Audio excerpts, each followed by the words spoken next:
what's going on? Hold on. There we go. Turn that down a little bit. This is not the big... Ooh, let's see what the D20's got. Let's see what the D20's got. I'll tell you right now, my fireball was meh. Meh at best.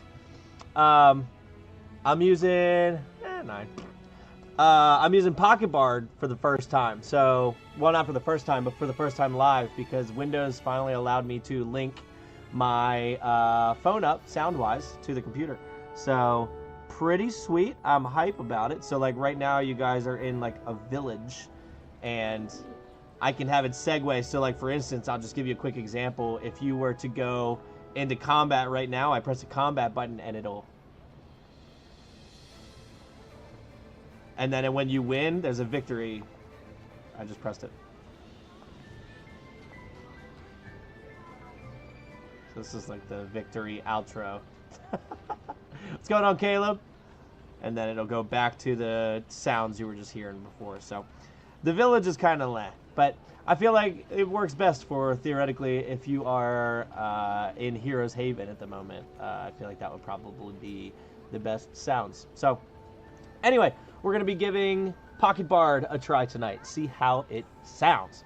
So we are going to be playing some D&D. We're going to be going through a scenario that some of you may have actually been a part of helping me make the map for. I did that a few weeks back. Did I complete the giant inn? If you're talking about... I only worked on one inn, the LinkedIn. And that one was done, unless I'm missing something. I may have been working on another one, but I don't remember. So I think so, if we're thinking of the same thing. But no, we're going to be doing, we have an interesting scenario with a guy named Fred having an issue with a neighbor that he needs help taking care of. So we'll be doing that one tonight. Some of you that join in may actually know kind of what happens just because you were there when we were making the map. So try not to ruin it for other people that may either join in the stream now or watch the stream later. So just saying that. And then as far as the big news I was talking about earlier, I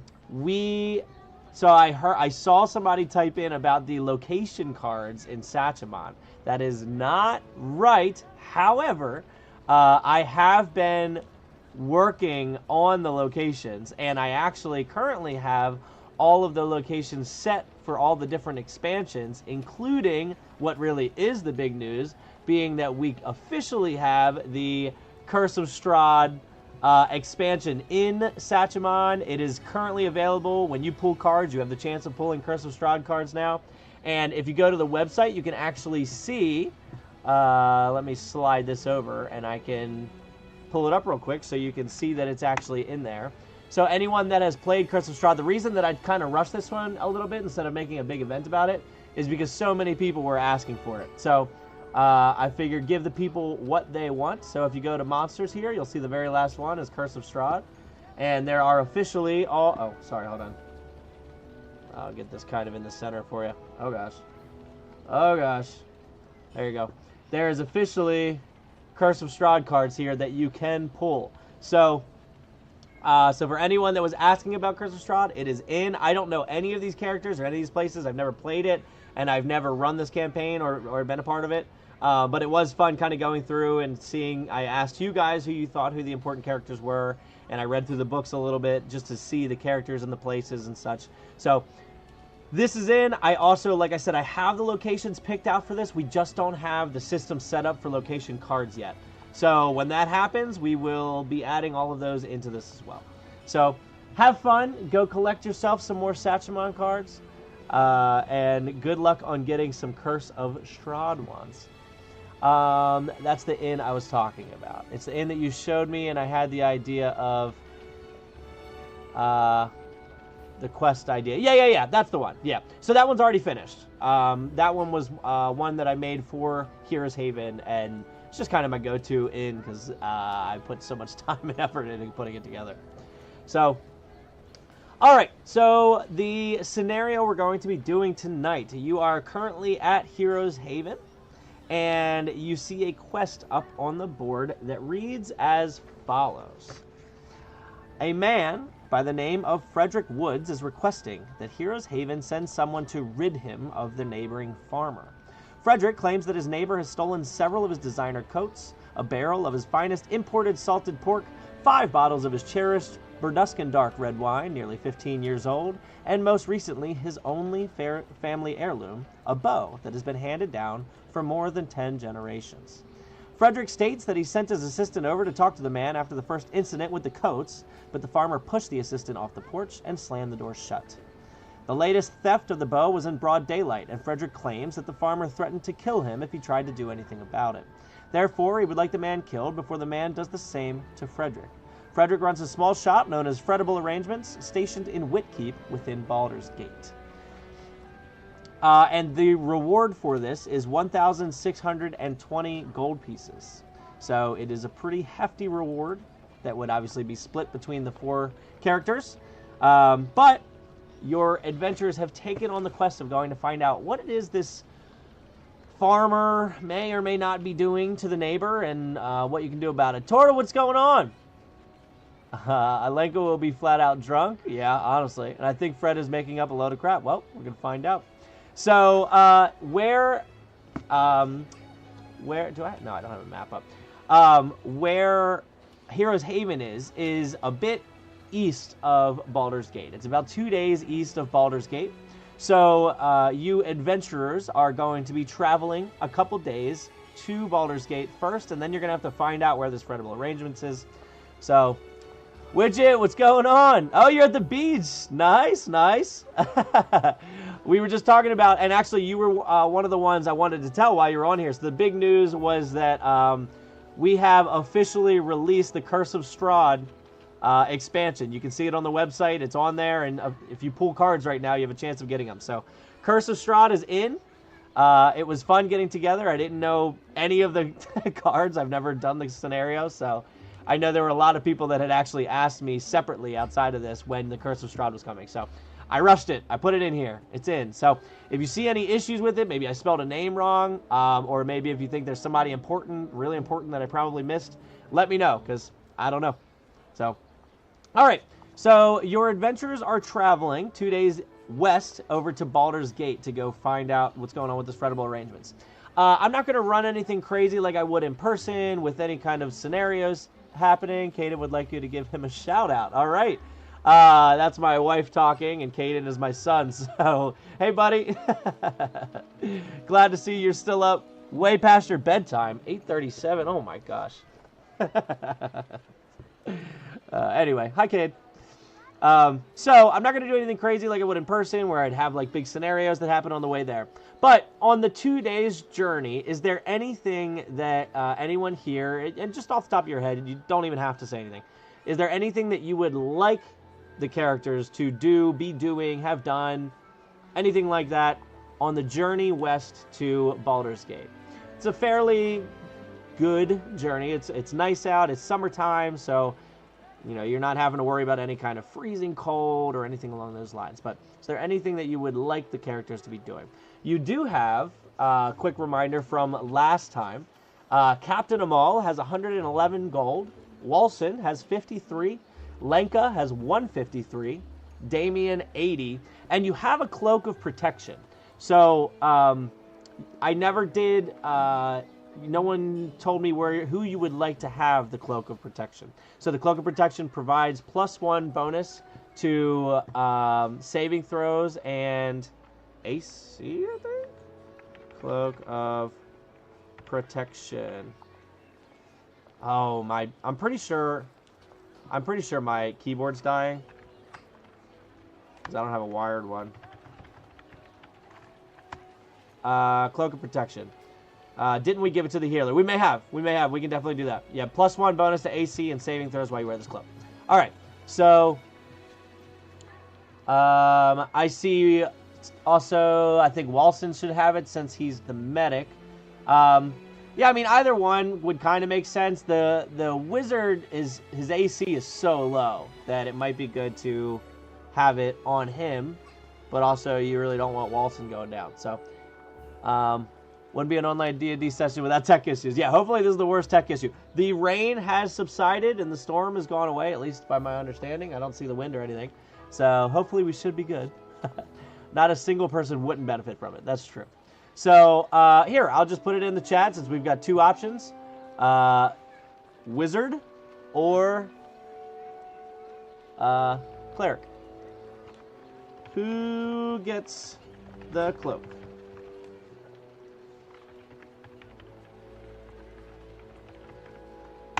There you go. Walsen and Lenka will be singing 100 bottles of milk on the wall. Love that. Love that. So, the most of the trip, they are just singing away. Now, just a quick description of what your trip is like. You are walking down a path. There is a path all the way down. You are on the... It's got a weird name. Hold on. The river that you're following. Hold on. It's like Chionthar or something like that. And now I'm having an issue pulling it up. Great. Anyway, you are traveling down a path that follows along the river. You are on the south side of the river, and Baldur's Gate ends at the end of the river on the coast. So you're kind of just following the path all the way down. You're passing quite a few different heroes and adventurers because Heroes Haven is kind of the hotspot for all of them to go to. So as you're going through, it's not uncommon for people to see you as adventurers yourselves and for you to see others. Sounds like there would be cool mushrooms. Go ahead and roll a survival check to see if we can find cool mushrooms along the bank down the river to Baldur's Gate. We'll get the first real D20 roll of the night.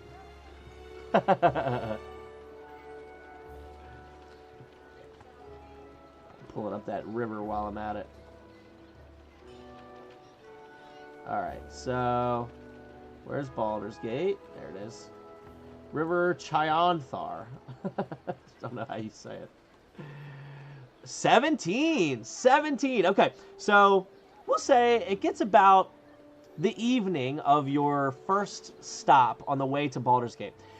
You make a pit stop just to camp out along a section of the river where it kind of cuts into the bank a good bit. And there's almost like a little pool, if you will. And around that, you see that, I mean, it's kind of dense forest around it because the path doesn't go right up against the water. A little bit of a dense forest. You see what looks to be almost glowing. It's a faint glow. You see a faint glowing blue set of mushrooms kind of tucked in next to a rock closer to the river.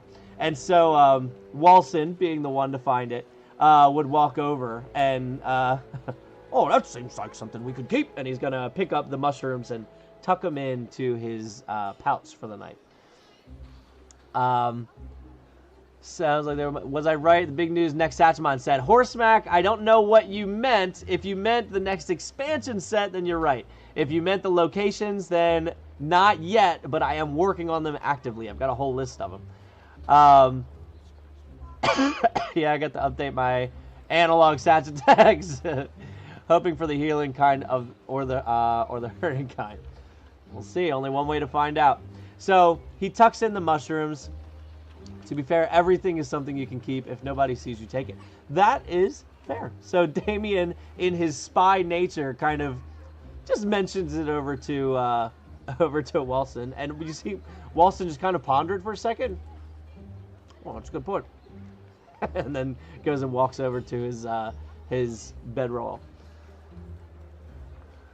I meant the expansion, didn't even know. Yeah. We're so like we have a monster base set, an item base set, and the third one's going to be locations. The problem is figuring out what CRs I want to put with different locations and putting together different groups. But I got a lot of fun ones so far, so we'll get there. But I do have all the locations currently already picked out for all of the expansions that we have. We just don't have locations as a set yet, so I can't add them. So when we do, they'll be in there.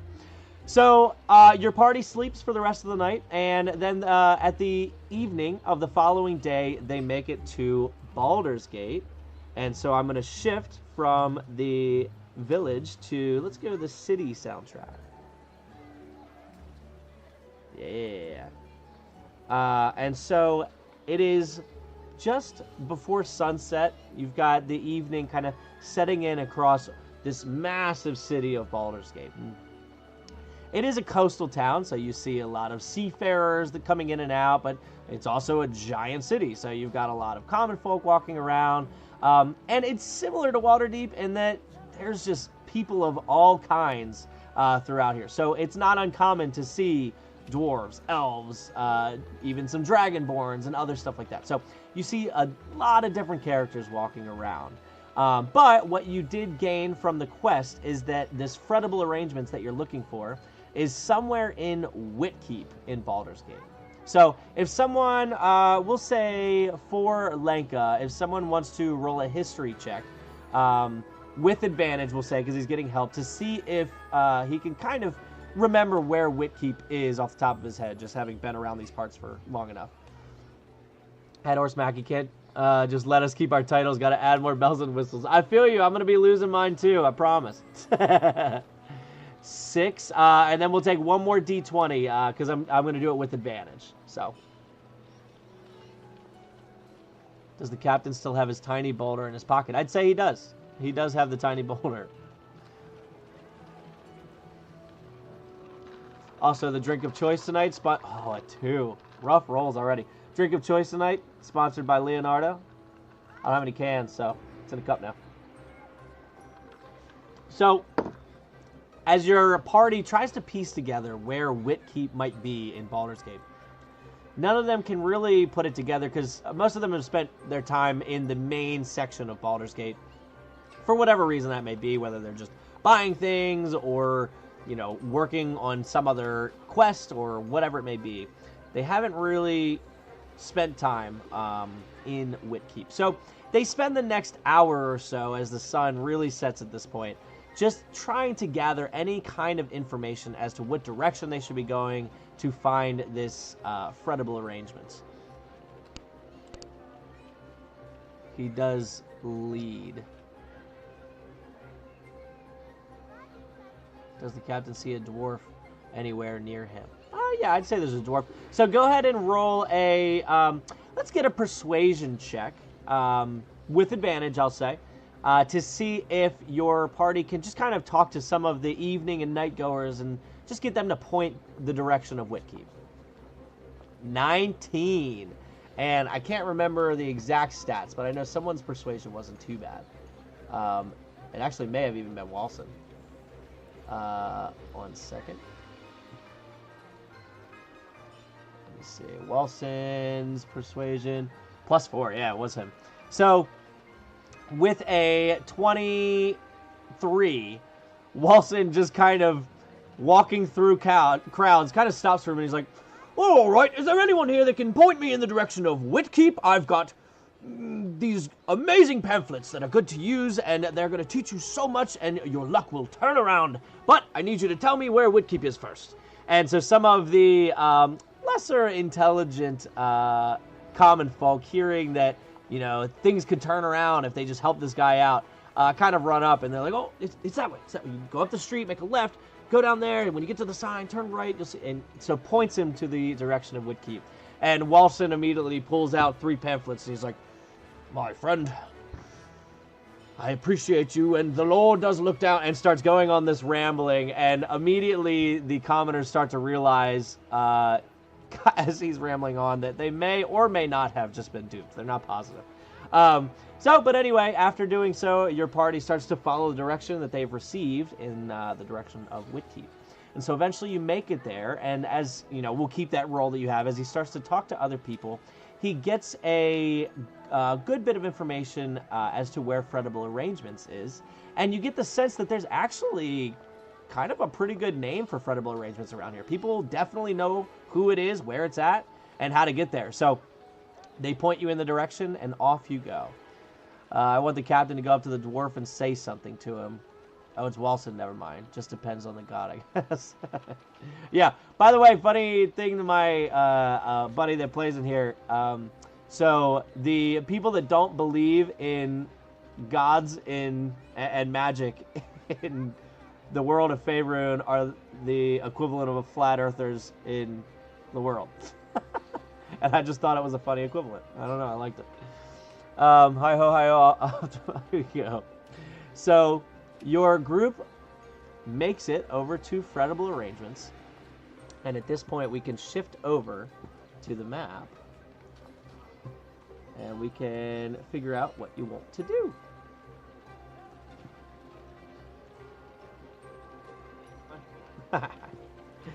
All right, so let me go ahead and pull up this scene.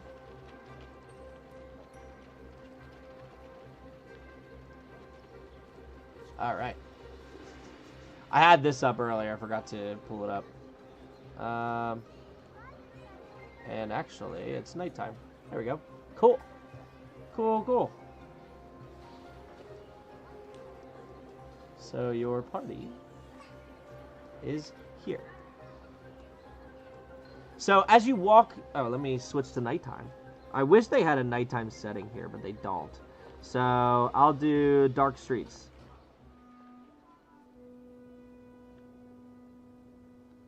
So as you make your way down the street to where you've been pointed in the direction of Fredible Arrangements, you come across a very large, basically, not an arch, I mean, it's got a roof, but a huge entrance into this beautiful building. And there's a small sign on the outside saying Fredible Arrangements. So I will ask you now what it is you would like to do. So yeah, Caleb, I forgot about the dwarf. My fault. So I know you said you wanted to say something to the dwarf. What is it you would like to say to the dwarf? I can even say that you did it before.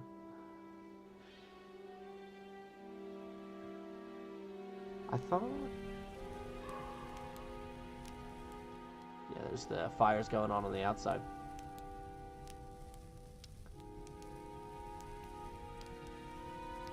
Ooh, we can even add a little rain. I do love this. If you've not used Pocket Bard before, get it. It's great. I forgot about the giant field of sunflowers in the back. I say we head inside. It's a shop after all, sure. And so your party does walk up to the shop, and the doors are definitely unlocked. You can see all the lights on the inside. And there's an... Oh, snap. What is happening? Oh, I forgot to lock it. Hold on. 1 second. I gotta lock this map. This is the first time I've used 2 maps on one of them being darker to give it the nighttime vibe. There you go. Yeah. So it's definitely open. Lights are on. There's a little sign on the outside that says, "Yes, I'm open." So you make your way in.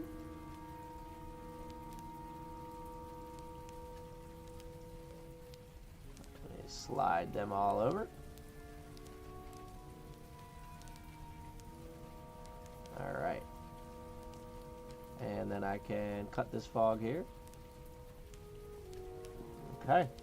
And you walk into a beautifully decorated little shop here that's just got baskets and cheeses and wines and fruits and all this kind of material that you would want for whatever occasion that you have going on to put into a basket all over the place. And when you walk right in, you're greeted by this massive hearth right in front of you that kind of splits the counter to the back section of the room. And then there's 2 tables, and on the 2 tables you see fully completed baskets that seem to be something that you could just grab and go and pay for it. Along the walls, besides the windows on the walls, you see the counters going across, which looks to be almost some kind of make your own basket, if you will. You see all the cheeses and the breads and the fruits and the flowers that you can decorate your own basket with. And behind the counter, you see what looks to be this, not elderly, but definitely maybe in his 40s, man with this long black graying hair behind him with these he's adorned with all this gold jewelry all over the place, and then he's a deep black tunic all the way down with this nice velvety red hat. And upon seeing you walk in, his immediate reaction is, "Well, welcome to Fredible. Oh, you must be the adventurers I've asked. Took you long enough. I'm afraid he's going to attack again, and You take so long to get here. And he just starts going on a tangent about how long it took you to get here. But he walks out the door and walks up to you. Oh, I'm in the wrong section here. Still complaining. All right. And he'll let you guys in also. I'll back him up and let everybody in. Oops, deleted him. My computer is very, very laggy tonight. I'm not sure why. This is odd. All right. Brandon, what's going on? Brandon, you were one of the ones that was asking about Curse of Strahd, by the way. The set is in. If you pull cards now, you can get Curse of Strahd. I say we head inside to shout out to Auguries. Rains, the night moves. All right, Freddy, explain yourself. So, as Captain Ommoll chimes in, all right, Freddy, explain yourself. It kind of cuts off Fred for a minute. He's like, all right, well, the farmer back there, and he points in the direction of the back of the building. He's like, I bought some land from him, and for some reason, everything was cordial, and he's changed his mind since then, and now he's been giving me a hard time. He's stealing my merchandise. He's stolen some of my best wine, my fur coat. He's coming over here, and now he's taken the only family heirloom I have. That is decades old, and he's taken it, and he threatened to kill me on sight with it as he walked out the back door. I want that man dead before he kills me, and I'm not paying you enough to do it.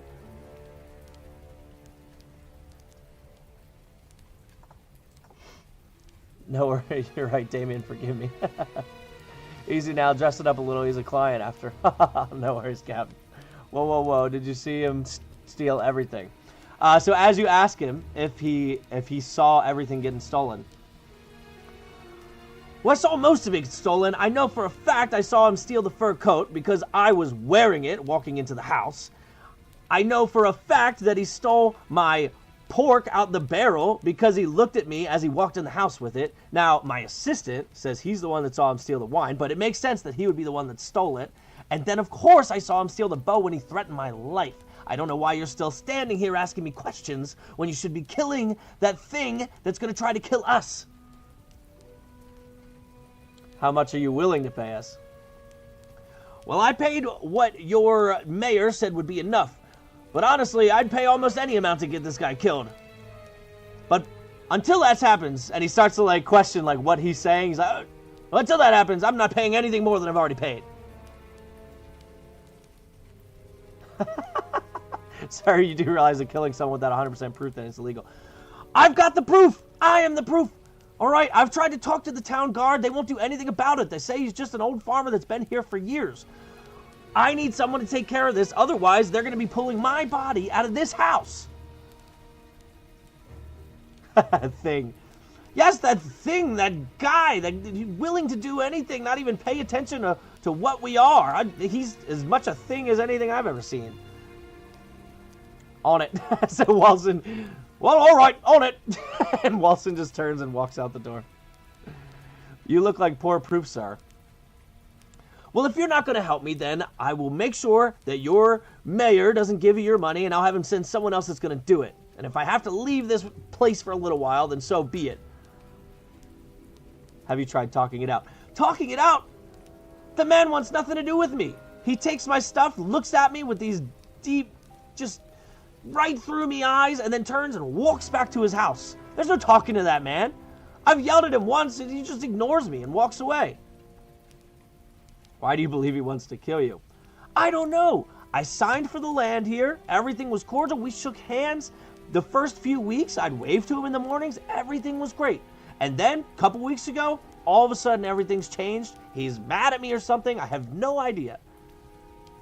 Fellas, I say we split up and look for clues. Why don't we just check it out, fellas? All right, perfect. So at the same time, both Damien and Captain Ommoll decide, all right, let's go at least ponder some clues, take a look around, and kind of look into the situation here. Oh, finally, it's about time. Alrighty, how about Lenka and Damien go talk with him and we stay behind? Mike, what's going on? How you doing?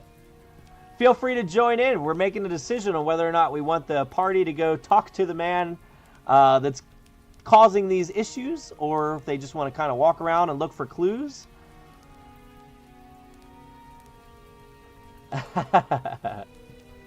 I think Lenka should lead the way to go talk to him.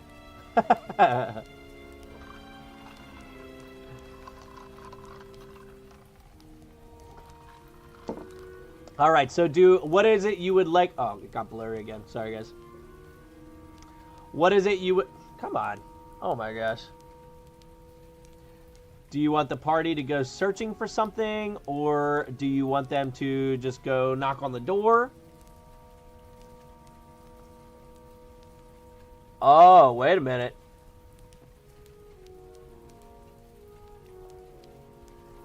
Okay, I don't know French, but I can definitely pull up Google Translate. Well, at least I think I can pull up Google Translate, but I can't even get a camera to go not fuzzy anymore. There we go. Goodness gracious.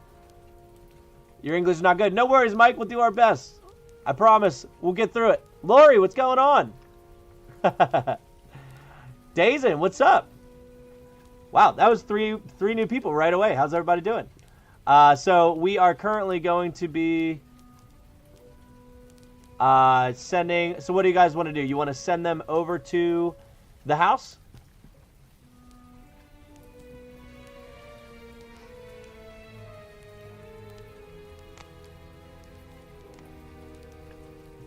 Let's check the house out. All right, so let me zoom out a little here.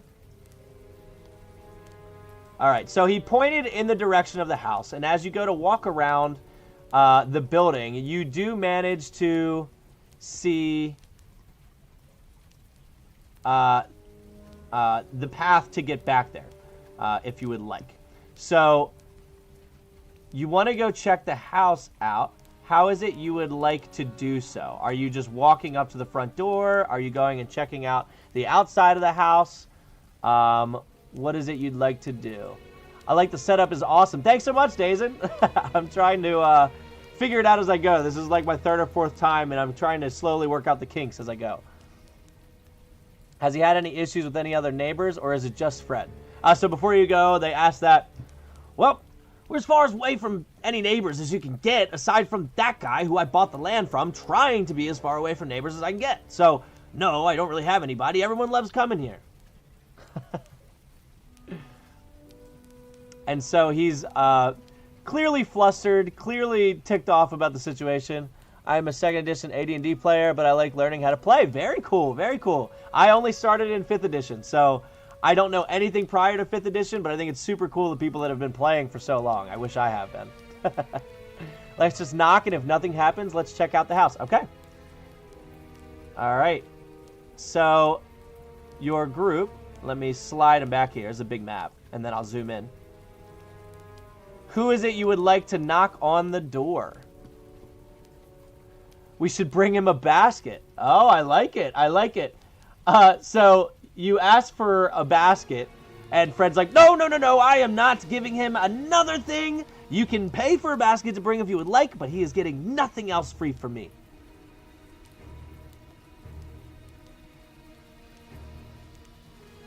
So are you willing to pay for the basket, or is that a no-go?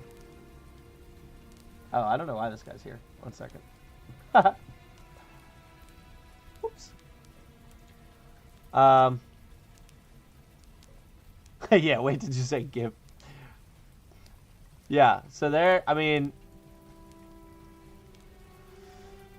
well, it depends what kind of basket you'd like. Or regular, and he starts like looking up and down, and you can almost roll an insight check. If I can get somebody to roll an insight check for me, and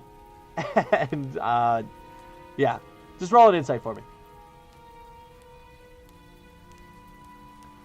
I always defer to warriors. Absolutely. Put the warrior first. A 4. Okay.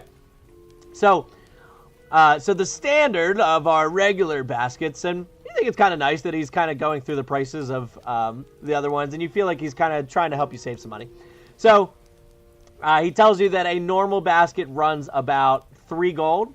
The higher priced baskets with like the nice wine in it get up to about 15 gold.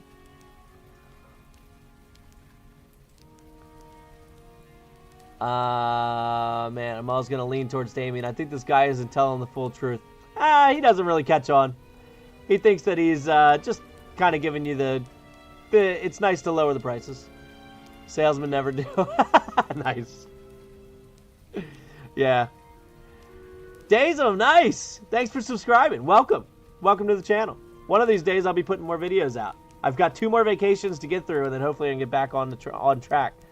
Spend the 3 and we'll offer. Okay, so you spend the 3 gold, and he sets up a little basket. He pulls one of the baskets off the table, and it's got a couple cheeses in it, some fruit, and just a couple flowers.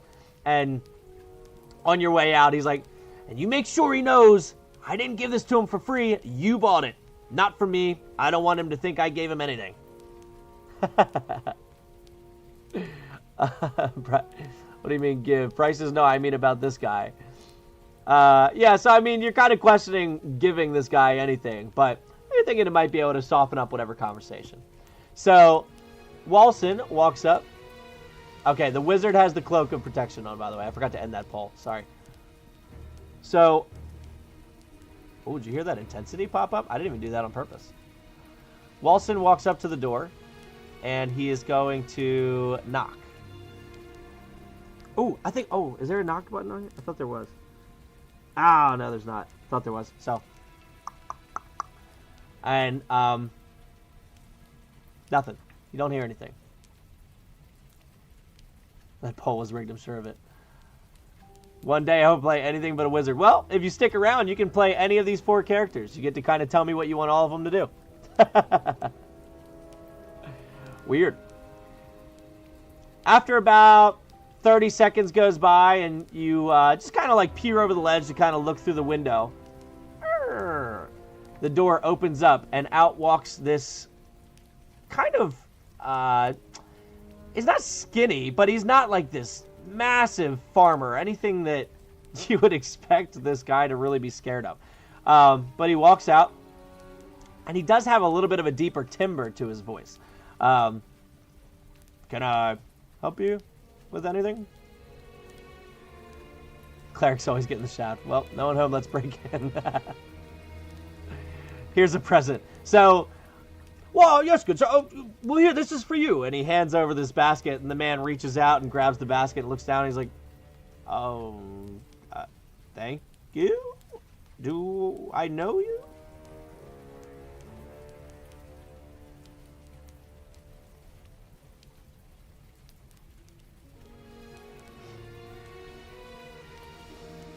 Interrogate him. Okay, what is it you would like to ask him? Walsen, well, no, good sir. You don't know us. We're just here to hopefully help resolve maybe a neighborly dispute that you guys are having. Yeah, DJ was it pretty much. We're here as mediator. Seems to be a bit of a dispute between you and Fred. Yeah. It seems like maybe you guys might have issues with each other or something. You know, that guy's kind of hard to deal with. So, you know, we just, you know, what's your side of the story? And so this guy kind of looks at all of you. He's like,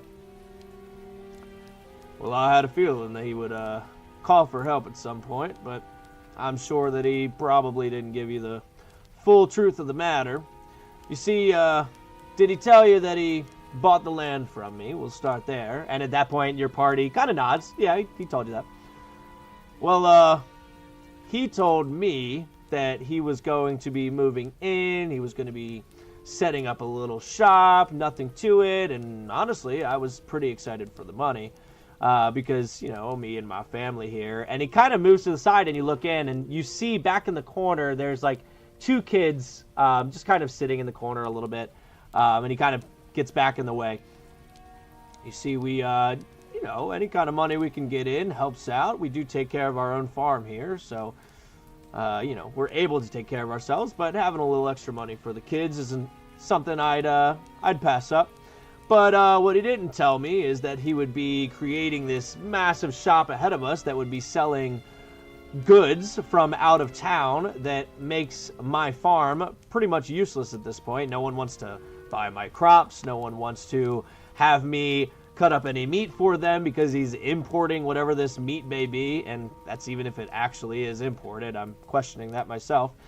So, yeah, I'm a little perturbed, so I've taken a few things from him to make up for the things that I can no longer buy thanks to the money he's lost me, like food. Yeah, I took a little pork from him. Drink, I took a bottle of his wine, and sure, it was wine, but I was a little mad that day. And then we are finding it a little bit hard to buy oil for all of our lamps and such, so I took one of his fur coats for my daughter back there. I didn't know that'd be such an issue, and now that I've got to start hunting, I figured I'd take that nice shiny bow that he's got. This guy is paying us to... Ommoll puts his hand on Lenka's back. This guy has a family. Killing him will be difficult. I don't think this guy's the problem. Sir, that's stealing. That's not allowed, but it's understandable. Have a good day. All right, so are you guys... Is he... Who says that, I guess, and are they walking away? Yeah. So Lenka, hearing the story, is like, I don't really think this guy's the issue. And then at that point, I'll say that Captain Ommoll probably is like, sir, that's stealing, but it's pretty understandable. Have a good one. Man, I wish guards were as lenient with me as we are. No more info, I guess. Yeah, well, if you want to go take care of that guy for me, it'd be great to kind of get rid of his business around here. It would be awesome for the family.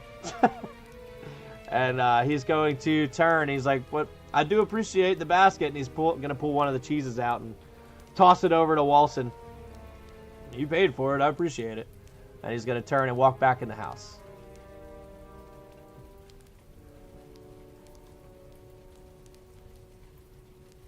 Well, gee, what does that mean? It's not like you're an outlaw. So now that the four of you are standing on the porch, the door is shut. What is it you would like to do?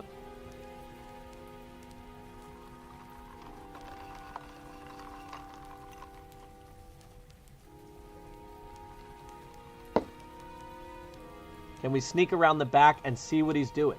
Sure. So Damien will try to sneak around the side here. If I can have somebody roll a stealth check for Damien. And then Ommoll will go back to Fred. Got it.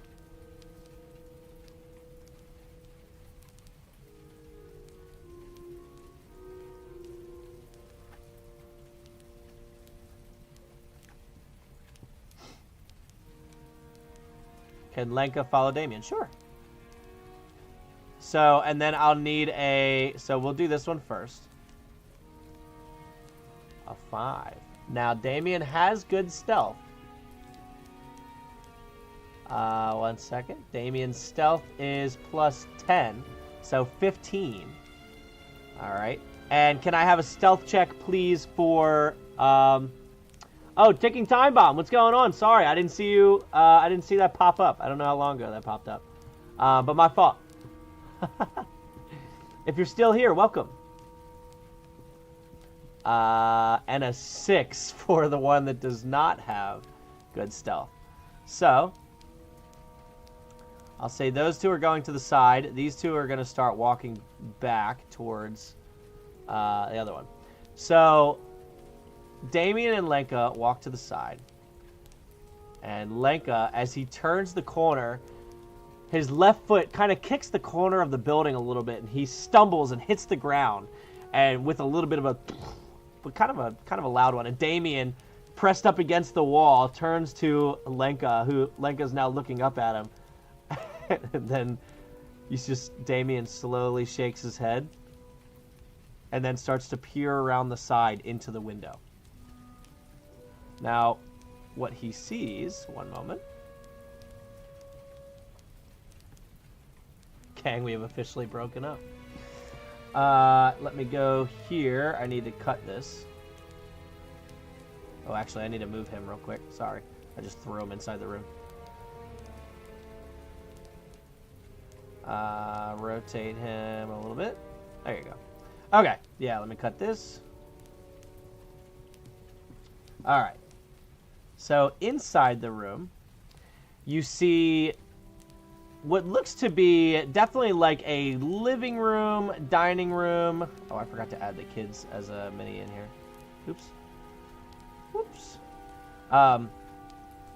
So sitting at the table, I don't have the kid minis. I forgot to put them on here, the kid tokens. You see the man you were just talking to, and the two kids kind of sitting at the table, and they're slowly just munching on the cheeses and the fruits that you got. Roll an investigation check for Damien.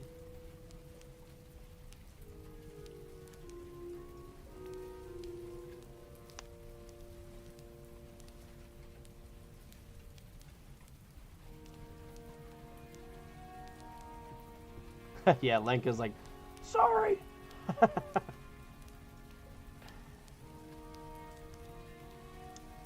13, and his investigation is a +1, so 14. So, as you're looking around the room, you see that the hearth is lit. You see that there is the stove over in the kitchen. It does seem to be heating and providing heat to the home. But with the 14, you also notice that on the table in the kitchen, I think it was in there, wasn't it? Yeah. On the table in the kitchen, you see what looks to be the bow that Fred was probably talking about. How interesting. A family having a snack. Okay. But yeah, so they're just sitting there eating. They don't turn in your direction, hearing Lenka or anything like that. Lenka will take out his handy-dandy notebook and he'll write down children, ? All right, you've got a note. Children, ? All right, so the other two walk back to Fred in the meantime. So let me slide back this way with Cap and Walsen.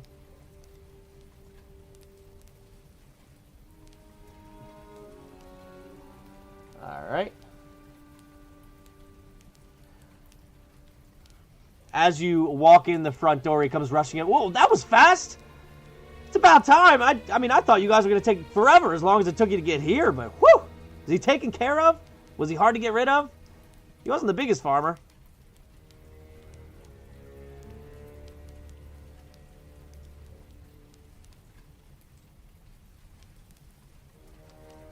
Listen, Walsen, I'm not saying it should happen, but Fred the Dead sounds like a cool name.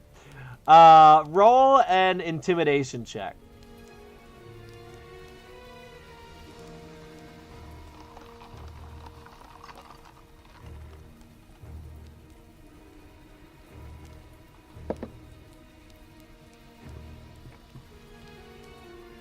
From Captain Ommoll. His intimidation is +3, 17, 20. French wizards are very good at intimidation. I don't know if English wizards are as good. But Captain Ommoll, being a fighter. Oh, by the way, for those of you that are new here, there are links down below to both the character sheets if you'd like to look at them. There's also a link to the, if you want to get in on the map on Owlbear Rodeo, you can click that link.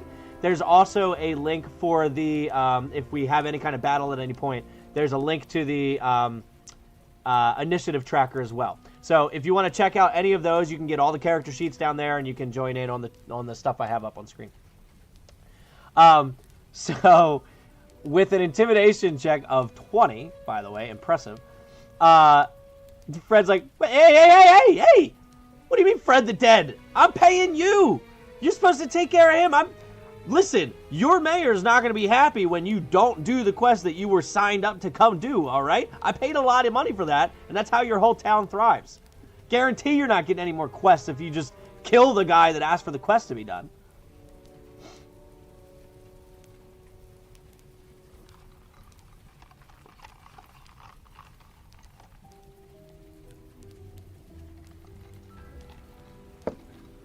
Really well. Right now, I am not happy, Fred. Sounds to me like you are the issue here. Clearly, you're accusing a family man, sir. Care to explain?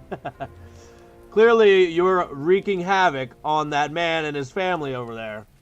Care to explain any of that? And so Fred immediately was like, whoa, I'm not the problem here. I signed the deal with that man. I told him I was setting up a shop. He knew what I was doing. That makes no sense. What do you mean I'm the problem?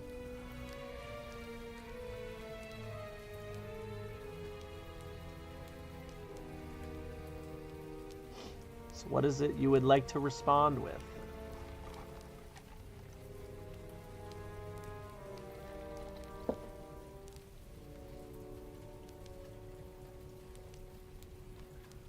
Where's the contract, Fred? Look, give me a minute. I've got it upstairs. I will go get it. I have a copy. He has a copy. And he immediately turns and goes running upstairs. The stairs are in the back of the room. Goes running upstairs, and you just hear as he goes up the stairs like...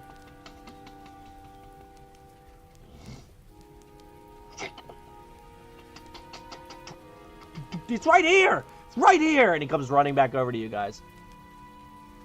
Did you say, as he's running over, Captain Ommoll's like, did you say how big the shop was going to be? Yes, I pretty much told him the exact plans for the shop. I told him I was going to be calling it Fredible Arrangements, what I was going to be selling, and at this point he holds up the paper and gives it to you. Just go ahead and roll an investigation check to peruse through the contract real quick. Well, apologies, Fred, but you wouldn't be the first person to pay to deal with an issue while being the real issue. We're trying to understand the situation here, good sir. And as he's saying that, and Captain Ommoll's starting to peruse through it, he's like, well, did you tell him you'd be selling imported porks that would be contesting what he's selling? Yes! I told him I was going to be importing food. We made a deal that it was all good as long, because he doesn't even grow pork. He sells different meat. They're different products. He said he had no issues with it. D26. Yeah, I don't think his investigation's very good either. Yeah, it's a 5. So Captain Ommoll goes through. He's like, I mean, it's all here. The contract is here, and he's got the name of the business he's putting in. He's got the size of the business. It looks legitimate to me, and he hands it back to Fred. I know I can't raise poor. You know what I mean. You know what I mean, all right? I don't know what happened. We were very cordial when I signed it. Everything was great. I don't know if maybe he's just jealous of the wealth that I have or that I'm so successful. That's not my problem. He chose the farm life. Either way, we were cool, and then all of a sudden he changed. I don't get it. Can we take the contract with us and compare signatures with his copy? All right, do you mind if we take that contract and just compare your signature and his signature to the copy he has to make sure that you both agreed to this? Well, I wouldn't mind, except for the fact that I don't know if he's going to take it out of your hand and rip it up. Why don't you go get his contract and bring it here and compare it here? That's the only way I'm going to trust it. It's not that I don't trust you. I don't trust him. He's a psycho. Sir, does he have a family? I don't know. I've never seen any kids. I made the deal with him. Not that I've noticed, but maybe he does. Been listening, but I'm finally here to chat and roll. What's up, Dieter? How you doing, buddy? Good to have you.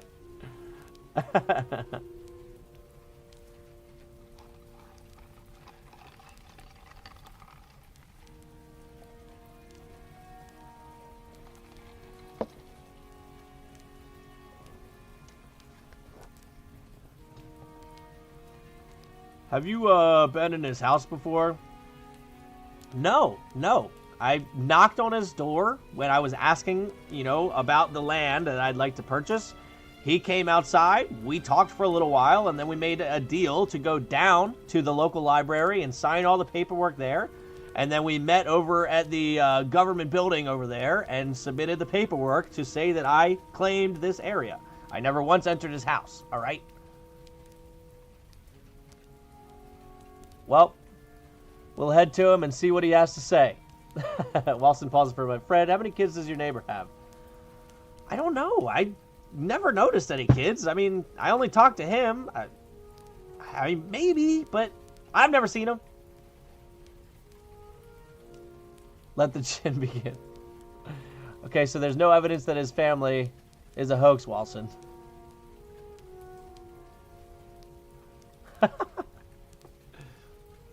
Look, you can go over there, you can ask him for the contract. If he says okay, bring it over here and compare away. I have nothing to hide here, all right? I presume the characters are lower than 10th level. That is correct. They are 5th level.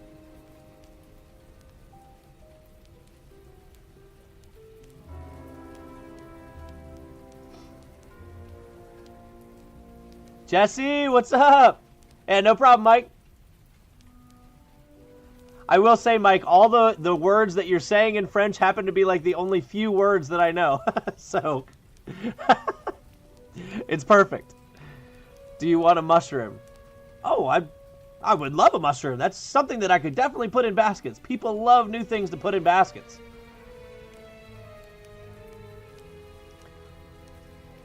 Time to do government stuff even though we aren't in it. But we knew nothing of either Fred or his neighbor before we got here. It doesn't hurt to go over all possibilities.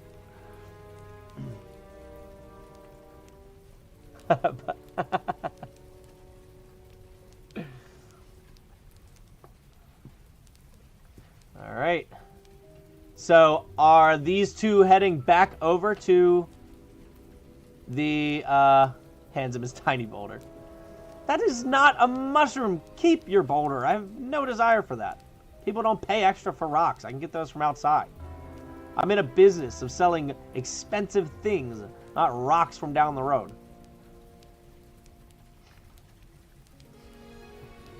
There's your mushroom. Do either of them have message or sending? No. And actually, I don't even think that Lenka has it. Let me check. Nope. Neither one. Let's just get this headache over with. Alright, so your guys here are heading back. Hey, this rock came from a place we don't talk about. Well, I'd prefer that you didn't talk about it here either. And he takes the rock and he opens up the door and kind of tosses it out into the dirt. Now, can you please go take care of what I'm paying you to take care of? Or let me know that you're not going to so I can have someone else do it. I have much to learn about the present editions. Yeah, it's funny. I don't really, like I said, I've only done 5th edition, so I really don't know anything between any of the editions either, like how they differ. Alright. Let's head back. So, these two head back over, and in the meantime, they walk up and they see the other two, which they did know that they were going to kind of be sneaky before they left. They see the other two just kind of still standing next to the window and peering through and waiting, and nothing's changed. They've just been kind of slowly munching on it, pretty silently, not much talking going on. But I have not played less than 10th level for a long time. So yeah, they grab the rock on the way back, and Captain Ommoll does have the rock on him now. So what is it you would like to do now?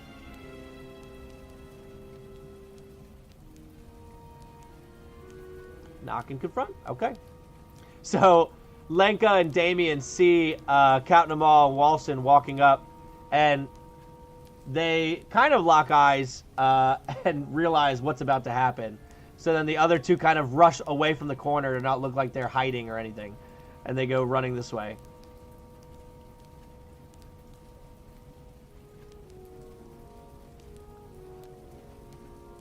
Fear is a premier spell for me. So he walks up.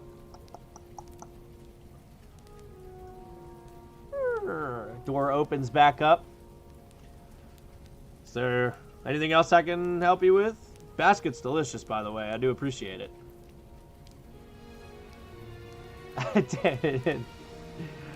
Damien, look what I wrote down. And Damien looks over and he sees the note that just says children ? And he looks up at Lenka and just shakes his head.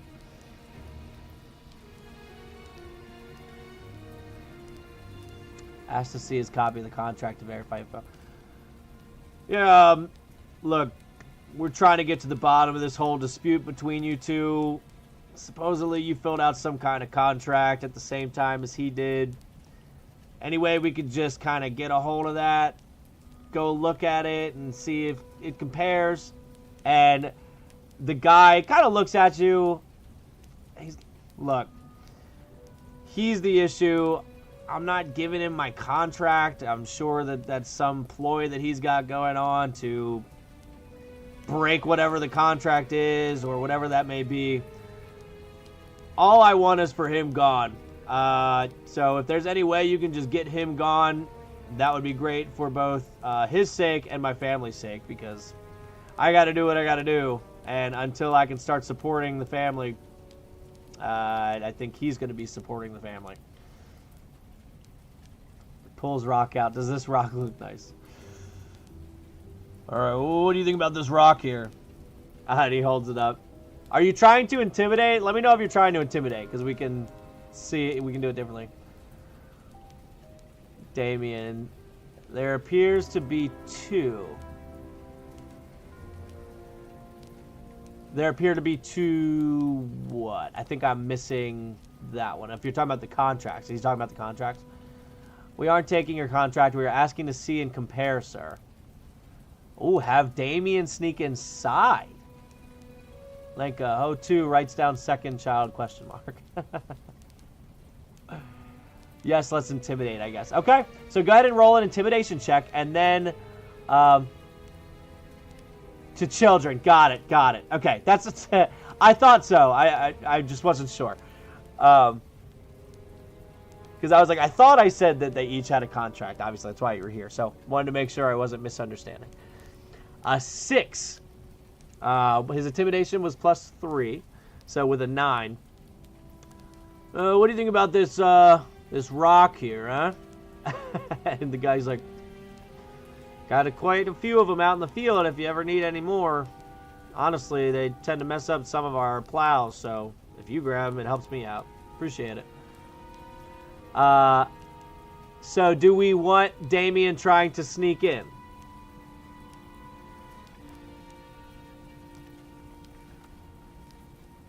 I'll put up a poll.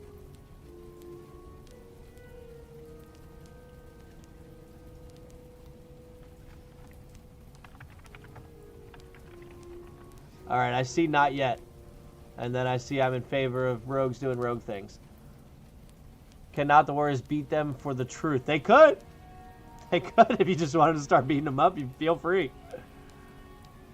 Is there a back door? You're not sure. Dieter. So far, you've only gone as far as like that front window there. Can Lenka or Walsen distract the guy while Damien sneaks in? Sure.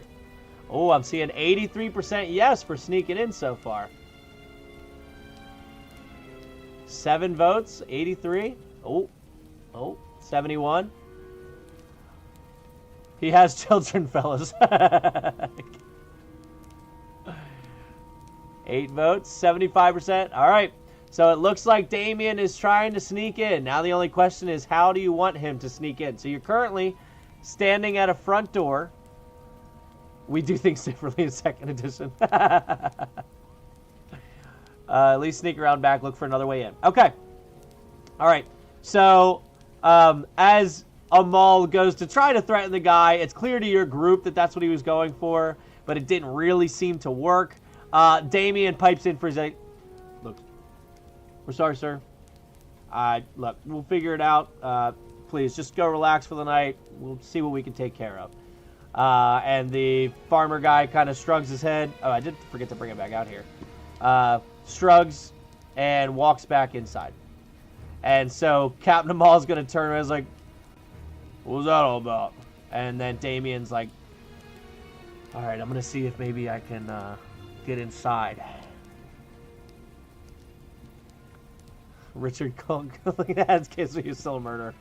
I'm here thinking Damien's going to sneak through the front while we're talking to the face. Why does nobody like my rock? So, go ahead and roll another stealth check for me as Damien tries to go around the building and see if there's another way in.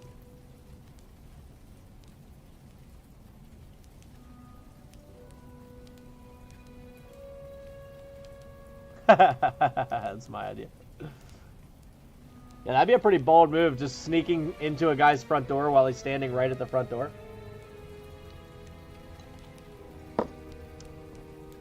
5. Plus 10, another 15. So, Damien, as he's perusing around the building, quietly gets back to this corner here, looks inside, and once again he sees the man sitting back down at the table, finishing off the last of the bread and cheese with the kids there. I mean, it could work if Nightbot wasn't here. What alignments are the characters? So, Damien here, he's a spy.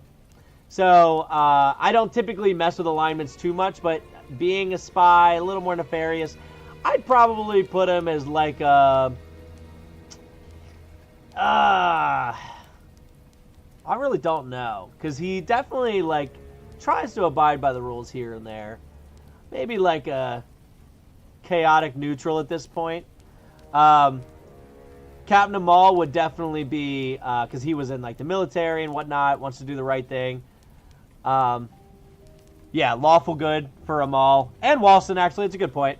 And then Damien, chaotic neutral, that's what I was saying. And then Lenka, lawful neutral. Sure, I like it. So, gets in, he sees that everyone's still kind of eating the cheeses and the bread and all that. Continues to walk around the outside. Now here he's going to see a couple creatures like hung up by whatever this rack is as he's going by. And then gets to the next window.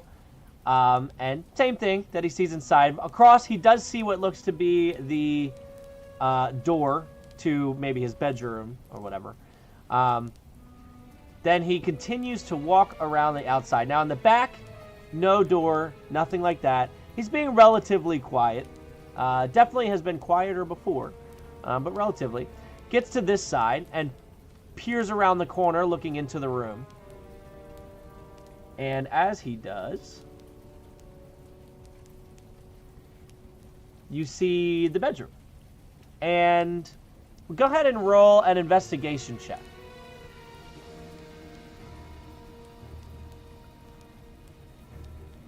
But of the old way, being clinically insane. At least that's what's on the sheets. Can Lenka follow? He can if he really wanted to.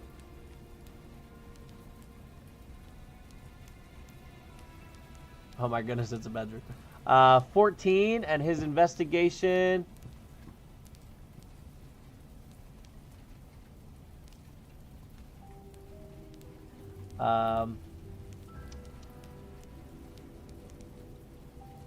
where is his investigation? Didn't I say it earlier? +1. Okay, 15. Is anyone opposed to Lenka following Damien? I mean, yeah, we can say that he follows him. So go ahead and roll another stealth check for Damien.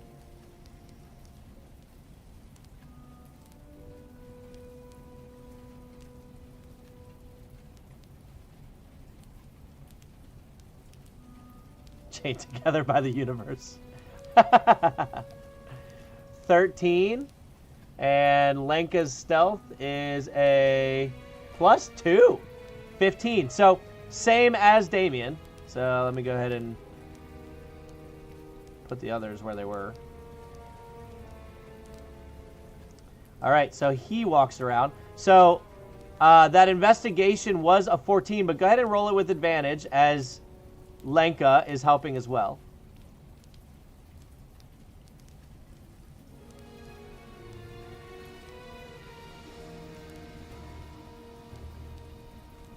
Does Lenka see the wife? 1 second, we'll get an investigation here. All right, 10 plus 7, so 17. So with the 17, as Damien's kind of perusing through the window and Lenka kind of slides around him to the other side, and they're both looking in at the same time, you see what looks to be a normal bedroom, right, with a bare rug underneath. What stands out is it doesn't necessarily look lived in. It almost looks, everything's just kind of in its place, and none of the sheets are used or anything along those lines. But with a 17, what really stands out is a small pool of blood that seems to be coming out from underneath of the bed. Now, you can't really see too much other than that from where you're at, but there's a small pool of blood. Oh, he definitely doesn't have kids. The good, the bad, and the insane, the D&D experience.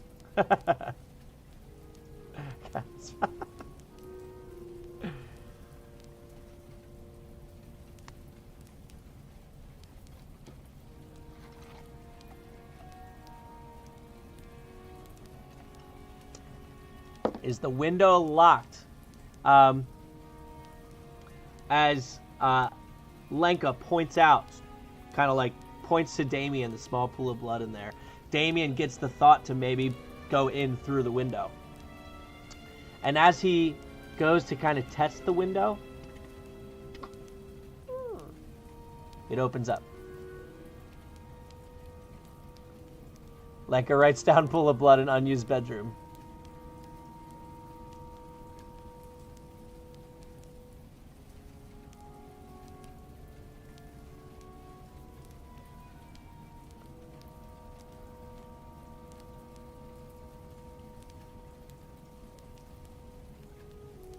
Leave writing.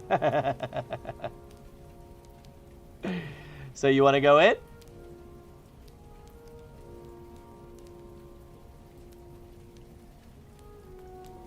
All right. So roll a perception check as you're trying to hear if there's any movement inside the house before going in.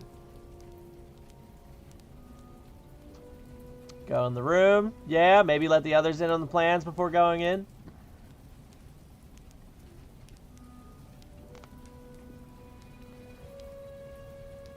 14.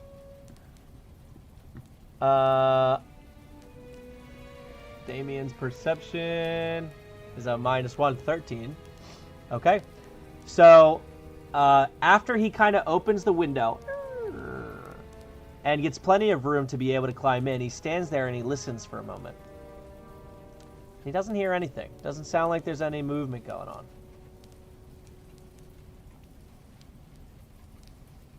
All right, so I'll put another poll up. Go in, question mark.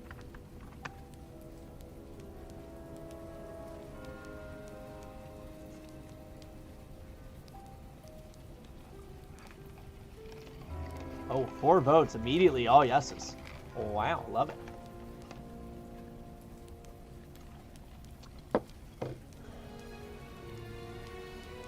All right. Looks like it's overwhelmingly yes. Okay. So go ahead and roll a stealth check with advantage as the two of you go to climb into the window.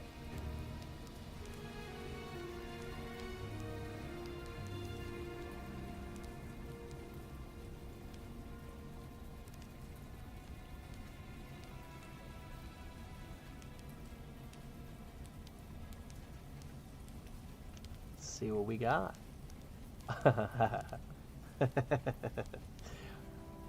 You're lucky I gave you advantage.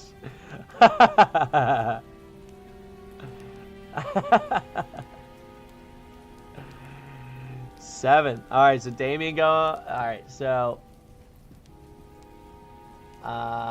so Damien's stealth is much higher, +10. So he's got a 17.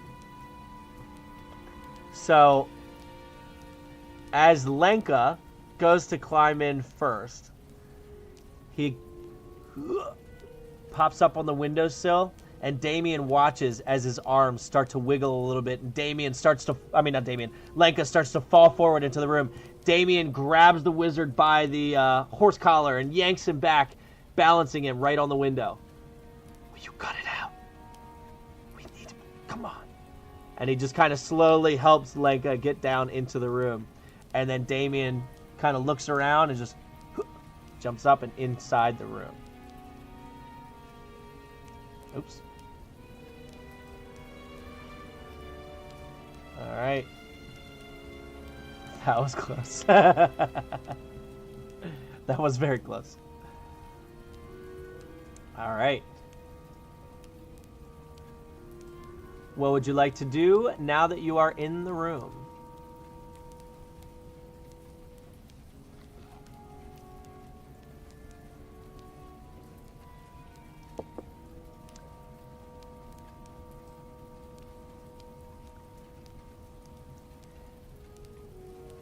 Search. All right. Damien, how do you spell breaking and entering?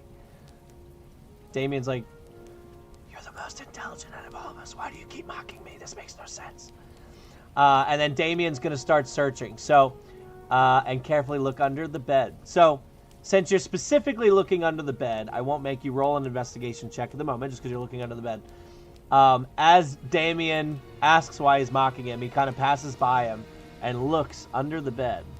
And as he slowly gets down under the bottom of the bed, and the pool starts to become more and more in view, stuffed under the bed in a most unnatural way, limbs everywhere, looks to be the farmer. And as you're looking at what is most likely the dead farmer, you guess, immediately Lenka reacts as this hulking Oni is going to swing his glaive down on the prone Damien looking under the bed. I need an initiative roll for the four of you, please.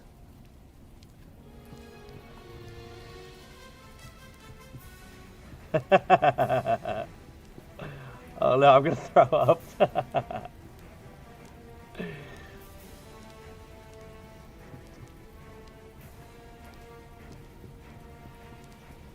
Yeah, an Oni, yep. Although I need to get him in his spot here. Alright. Come on. There we go. Okay. I need to add that to the thing real quick.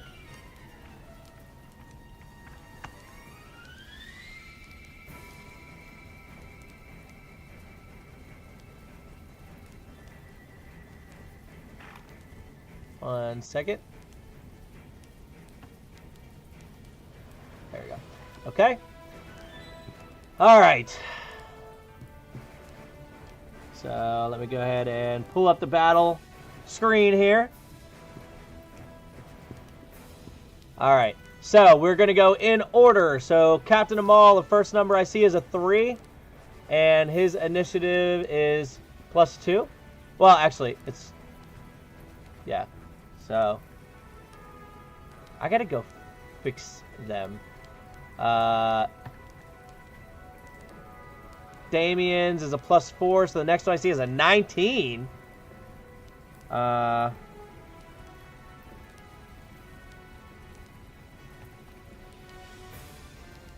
is...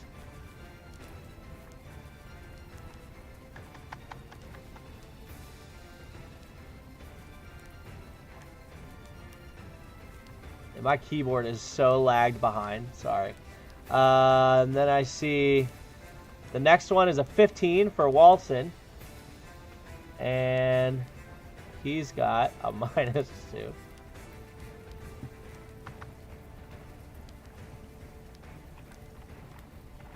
Or a -1, sorry. Oh, this keyboard is killing me. I gotta get this fixed. So he's a -1, not a -2. And then Lenka's was a 4. As he's so stunned by what's going on. All right. Oh, I need to refresh this real quick. Improved initiative for some reason on this is not...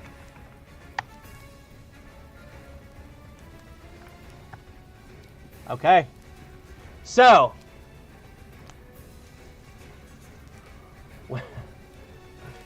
Demon!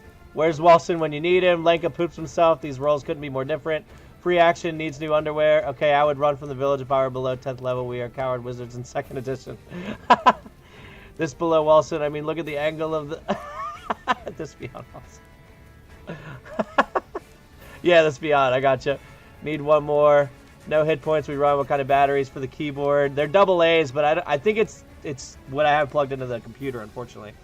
Lenka's dying. Lenka's going to die from a 4. How fitting. We are not romantic. The ladies do not like us, but we are very smart. All right. So, with his free attack, the Oni, he has surprise. So, he's going to have advantage on it. And he's using his glaive. So he makes 2 attacks. So I will do one here on YouTube. I might not. There we go. And I'll do one here on Twitch for the second attack. So the second attack is a 6 plus 7. Oh, actually they have advantage. So this one's a 13 plus 7. That's a 20. That's going to hit. And then I'll do it again.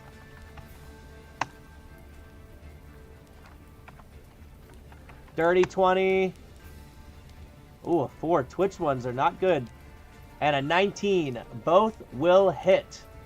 And with Damien being prone. Ooh. Ooh.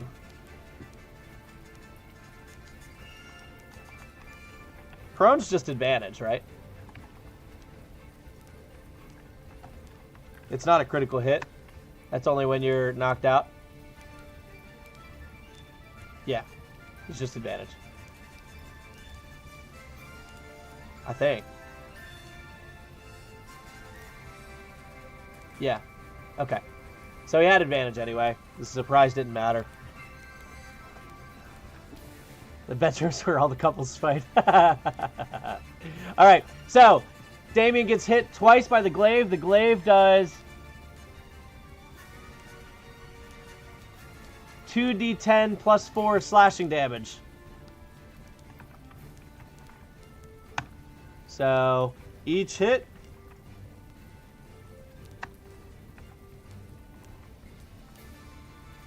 I really don't know what to do about this keyboard.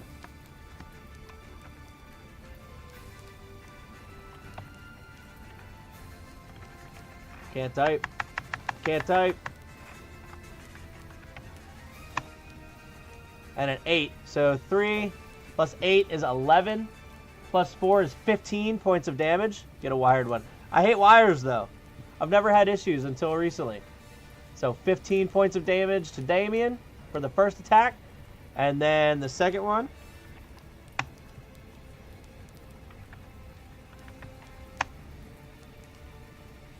A 3 and a 1. So 4 plus 4, only 8 the second time.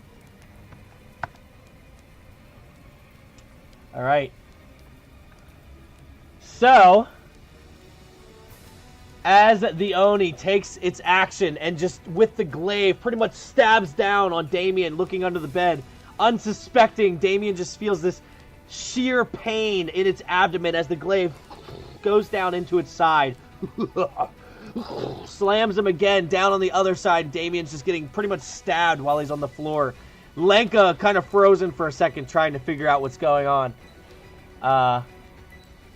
And that is going to be... I need to check one thing.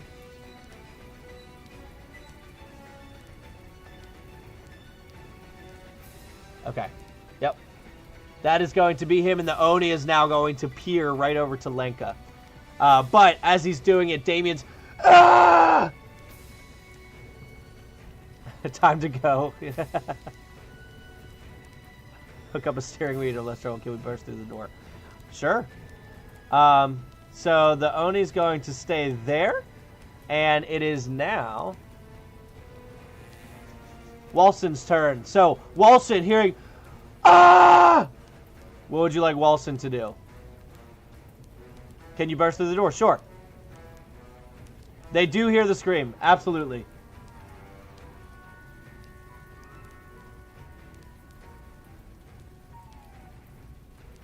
So, the door is locked. So as Captain Ommoll... Oh, I'm moving the wrong one, sorry. As Captain Ommoll goes trying to burst through the door, he finds it to be locked. If you'd like to burst through it, go ahead and roll a strength check for me on his run here. And I'll just tell you what we're looking for. We are looking for a 16 to break through the lock. So we're just going to do a straight up strength check.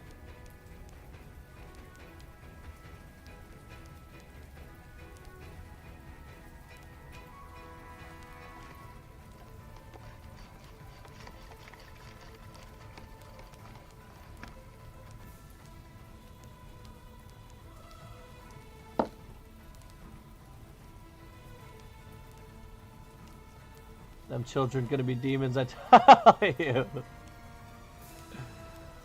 18, easy enough. As Ommoll hears the he goes running through the door, blasts through it.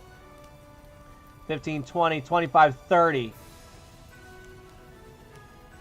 As he goes in, there's nobody inside the room. No one's at the table. No one's in the dining room. No one's sitting in the chair by the fire. Empty. So he used his movement. Oh, I need to slide this back over.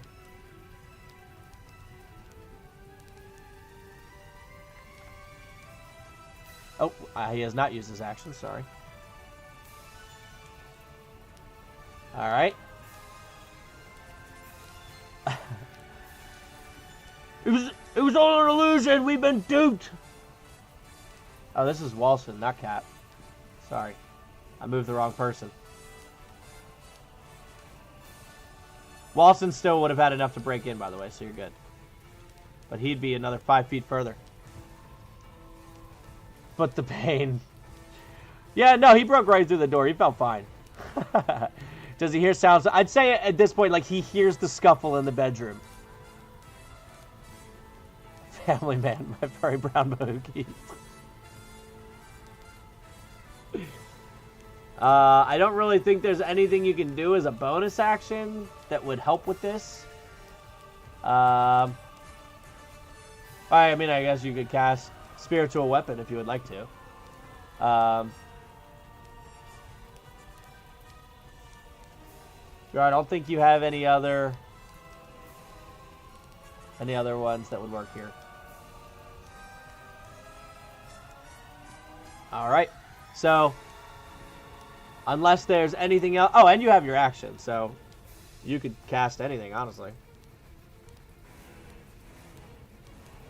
Can we try to break the door with the spiritual weapon? Yeah, I'd allow that. So I would put the AC. I'd put the AC of the door at 20 if you're trying to break the door. They're both kind of similar doors. You needed a 16 to break the lock going into the door. But I guess if you're hitting it hard enough with the weapon, probably do the same thing. All right, I'll put it as an AC of 16. So if you would like to try and do that, we can try to do that and then use bonus action to move forward. I like it. So, I mean, use your action to move forward. Use bonus action to cast Spiritual Weapon. So, you cast Spiritual Weapon. Let me slide out a prop here. And I used this white one last time, so we'll do the same thing here.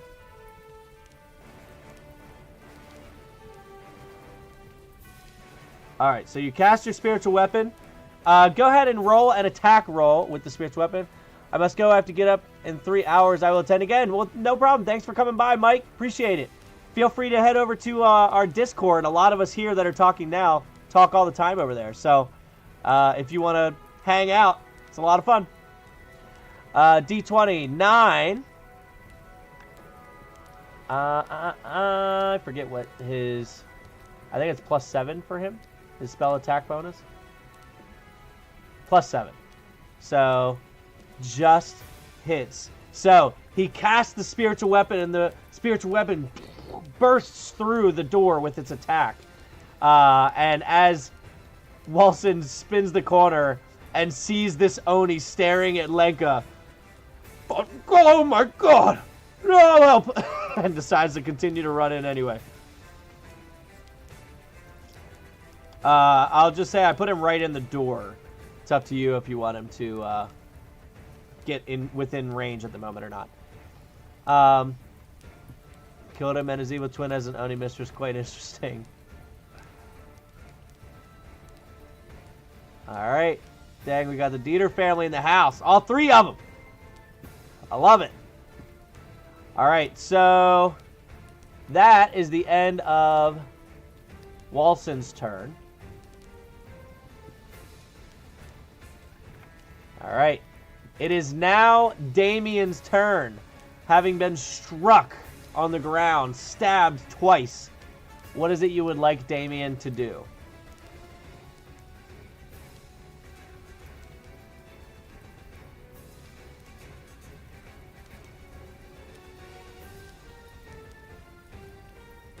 Get up. All right. He's going to use half of his movement to stand up.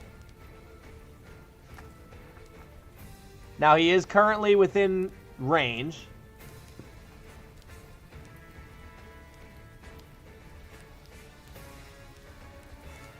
Get out of there. Okay.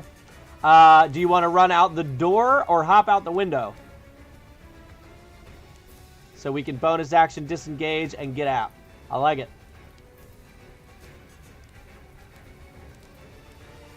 Door. Okay. So he's going to bonus action disengage. And then he's going to use the remainder of his movement.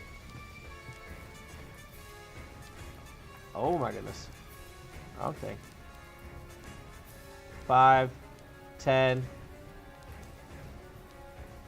Oh wait, 10 is actually at the door, and then 15 is just out of the door. There you go. Alright. So you've used your bonus action, you've used your movement, you have your action left. You will also have sneak attack because Lenka is within range of the Oni.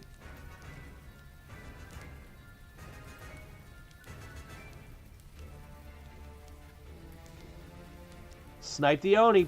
Go ahead and roll and attack for me.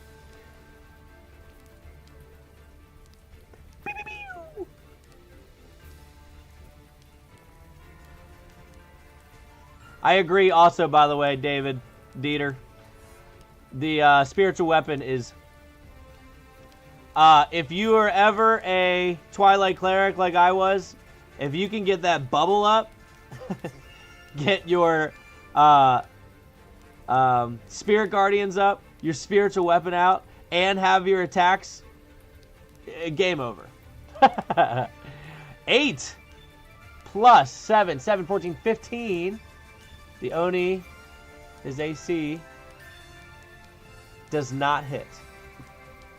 So, having been stabbed, running out the room, turns to fire, shoots his crossbow, misses just past the Oni's glaive as the Oni kind of moves out of the way and changes his gaze back over to Damien.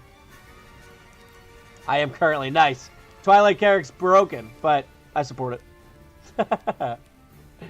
All right, so that is the end of Damien's turn. It is now Lenka's turn. So Lenka, now standing next to this Oni who's just averted its gaze from Lenka back to Damien. What would you like Lenka to do? Yeah, he's definitely bleeding out.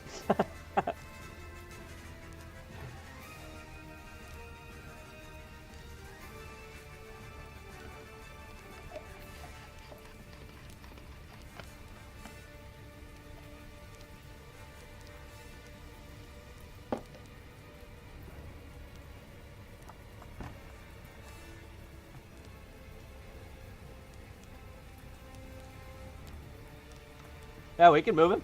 So he does not have disengage like Damien does, but we can move him. Do you want him to go out the window, or do you want him to go out the door as well?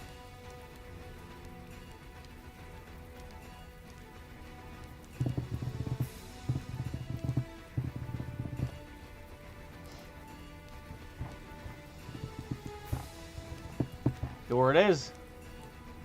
All right. So he is going to run for the door. And as he does so, the Oni is going to get its... Does he have a touch spell? I believe so.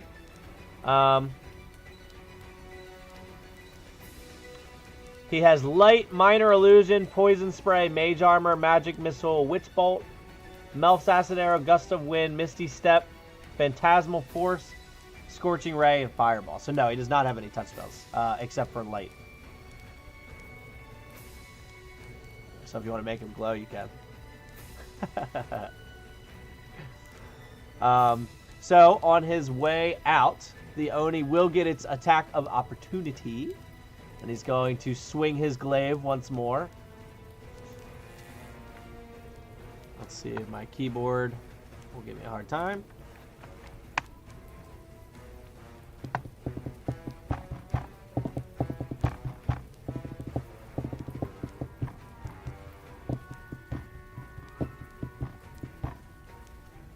So it's a 17 to hit. Would it be worth it to use an action to disengage? It's up to you. If you guys would rather disengage, you won't be able to cast any spells at that point.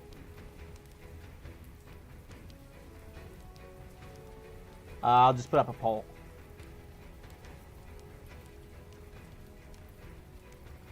Action to disengage, question mark.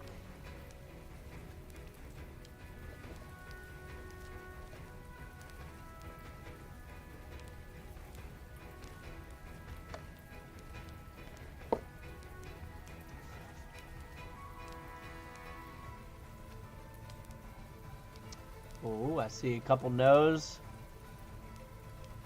Ooh, all right. It's looking like it's leaning a bit more no.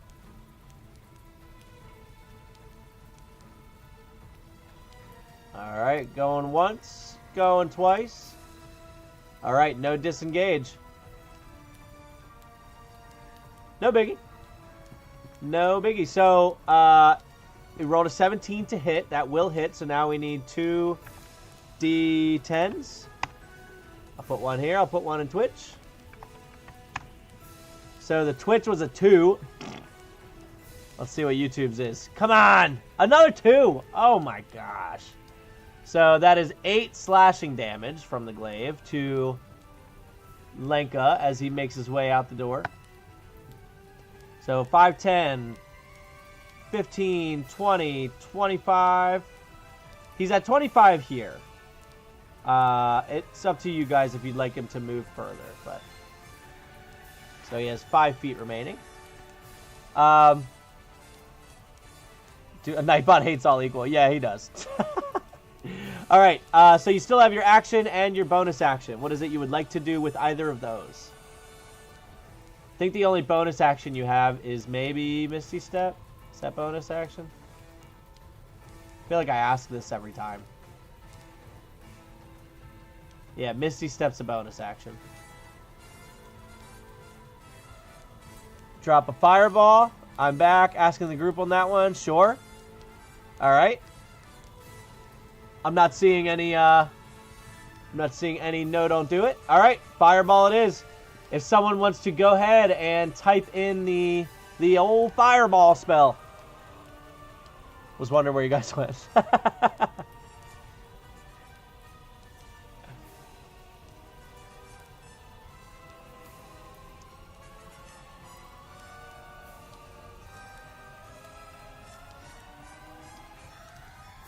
All right, let's see. 1, 3, so it's 4, 9, plus 6 is 15, 20, 25, 26, 31. That's a good fireball. So he needs to make a dexterity saving throw. Let me go ahead and make my save. Night Owl! What's going on? Glad to see you back. A 7 plus dex saving throw is plus 3 is a 10. That fails. So 31 damage. 31 fire damage to the Oni.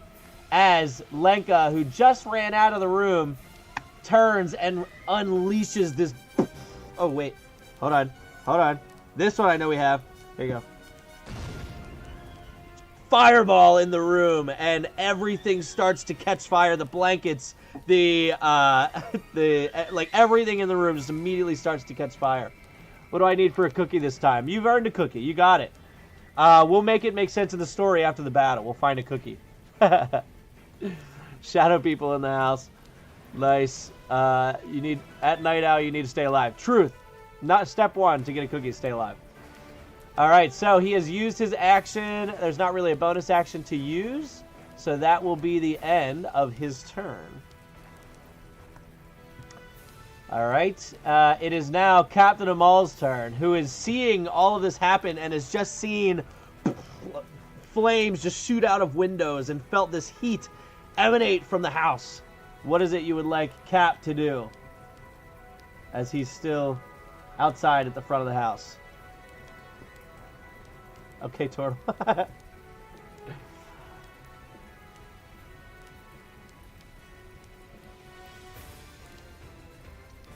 What do we want Cap to do? Standing out front, seeing things just go haywire.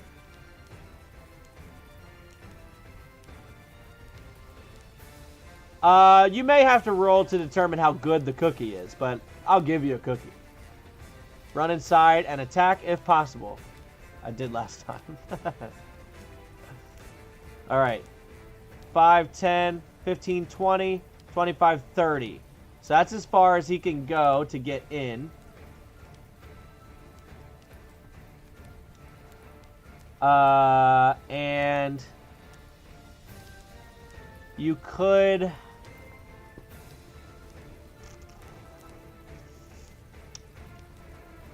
I mean, I guess you could use your movement to, like, your action to move further in. And then you could use your, whatever it's called, action surge to do another one. And then attack with that. Is it a D4, D10, D20? That's all I know that exists. So it's a D4, D6, D8, D10, D12, D20, and D100. Does he have any... Actually, he has a javelin. He can throw his javelin. I did forget he had that.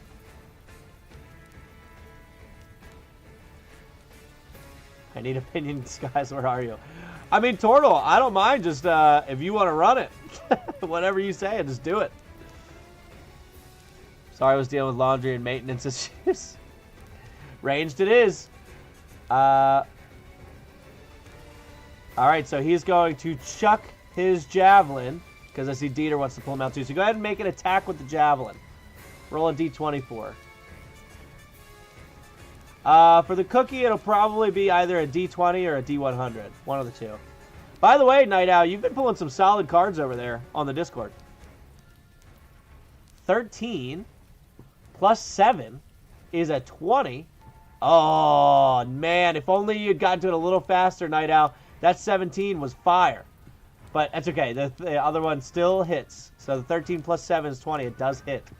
So go ahead and roll a D6 for me.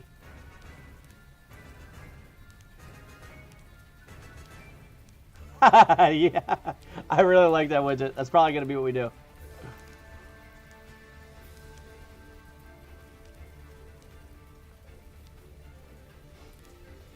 So I just need a D6 to see what kind of damage we're doing to the Oni with the javelin.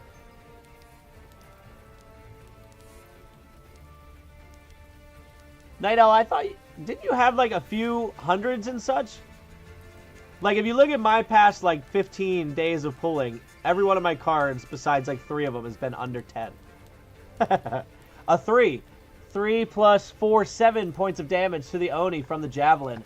As Captain Ommoll comes running through, just chucks this javelin through, straight through the door into the Oni's side, and it kind of like goes through a little bit and bounces down to the ground. And the Oni kind of feels it and just...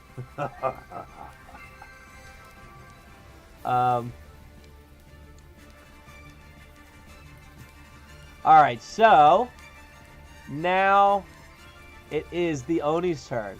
So, as you watch the javelin kind of fall down to the ground and the Oni start to chuckle a little bit, you watch as the wound that you just caused starts to heal up a little bit. Alright. Now, it's his turn, and oh boy. You guys are in trouble. I don't know how much trouble. Give me a second.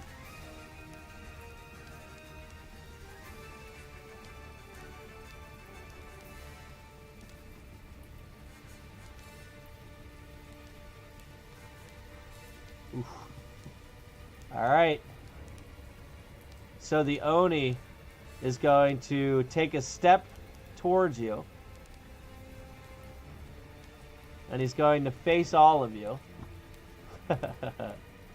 And I just need to make sure I get... Yeah. He is going to cast Cone of Cold. And it is a 60-foot...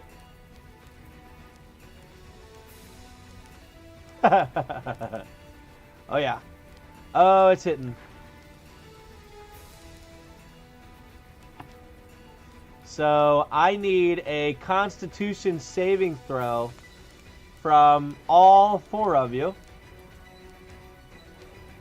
And then I have to roll 8d8s. I've only got under 100. I packed 2 times. I was kind of sad. I got 12. And I didn't show up for the highest of the day, even though the highest of the day was lower. Yeah. Yeah, sometimes everyone else is just pulling crazy cards at the same time. I argue Captain Ommoll is shielded by the wall.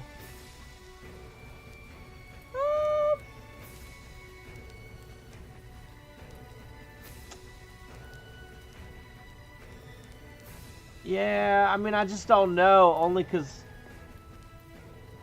Like, I feel like it would go around the corners, you know? Tortle, I actually need D20s for the con saves. I need 4 con saves. I got a 17 from a D20. Dang it. Well, we're not at the cookie yet. You got to wait till the battle's over. You rolled early.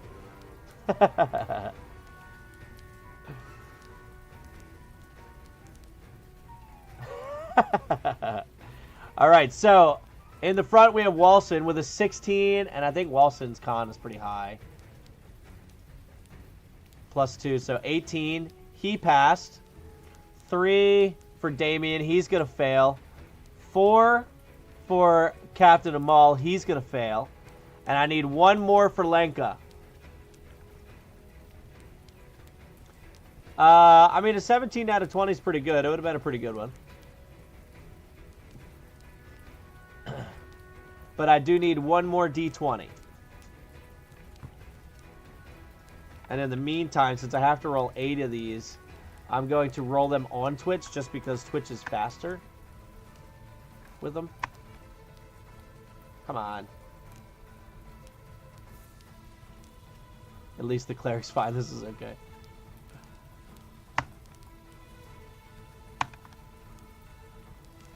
Oh, starting off with a 7. Oh, come on. I'm not dealing with this keyboard. All right. So as a 7, I have a D8 here.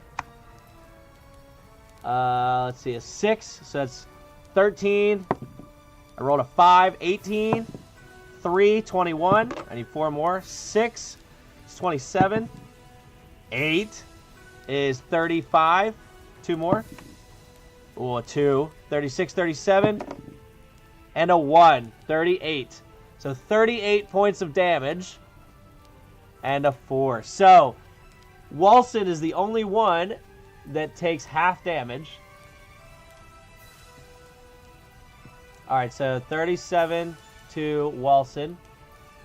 I mean, I'm sorry. It was 38, 14 to Walsen. And 38 to the others. Which is going to knock out Damien. It's going to knock out Lenka. And Captain Ommoll will still be standing. Barely. Patrick, everyone died. The end. What a throwback. All right. that is the Oni's turn. And he's not going to move. He's going to stay there. All right. It is Walsen's turn. He is up. Not good. What is it you would like Walsen to do? The random mouse still in the... All right. Gonna heal.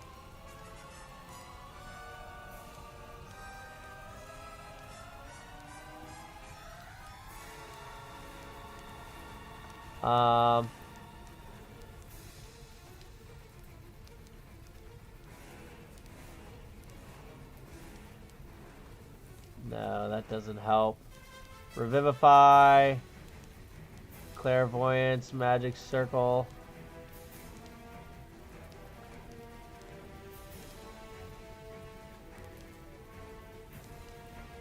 Sorry. Heal Lenka. Hang on. Alright, so I see a heal for Lenka and I see a hang on from Widget. It's kind of cool how you let chat play. Yeah, I think it's really fun letting you guys play too. It gives me an excuse to be a DM even when I don't have D&D nights, but it also lets other people get to actually play. Channel Divinity, Preserve Life. 25 HP divided amongst the party. 10 to Damien and Lenka, 5 to Cap. Widget coming in with the save. Jeez. Wow. Oh, hold on. Hold on, though. Oh, you're good. They were just unconscious.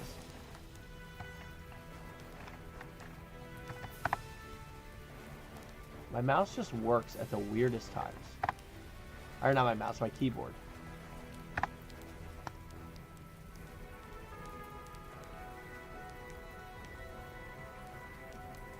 I'm playing this blind as I don't want to pull up the sheet, so I don't know what to do in combat most of the time.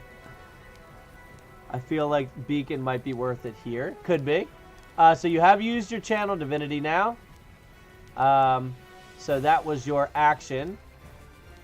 Alright, you do have a bonus action, you do have movement, you still have your spiritual weapon, which I imagine, I don't mean to play for you, but I imagine you're going to use that as your bonus action.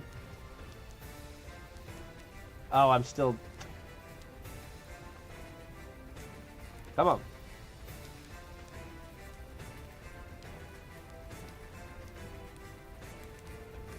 No. Move. There we go. Okay. So, I'm not even in the game. This is my first ever D&D game. Getting the random mouse to beacon on the enemy in the room. No, unfortunately, the mouse can't cast anything. Okay, so go ahead and roll an attack for your spiritual weapon.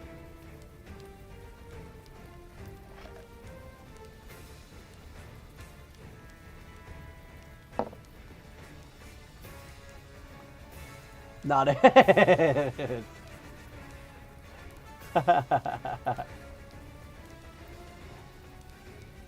Oh, I'm sorry, Night Owl. I thought you spelled beacon, like what they were talking about, that beacon spell. That's why it's recon, not a spell. 10 plus 7, 17 to hit. That will hit.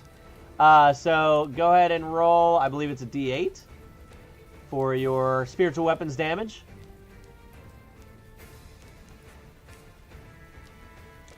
Oh, actually, is spiritual weapon a concentration? No, that one's not the one that's concentration.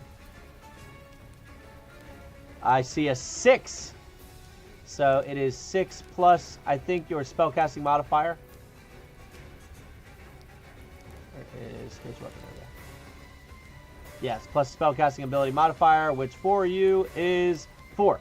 So 10 points of damage to the Oni. Okay. And you do have movement if you would like to move.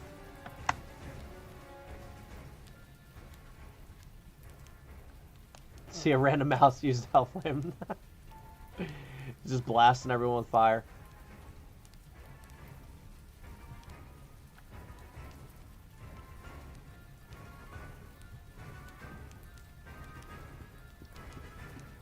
So yeah, I just needed, you did the D8. Are you guys doing any, are you guys moving? That's my only question, if you're moving away with Walsen.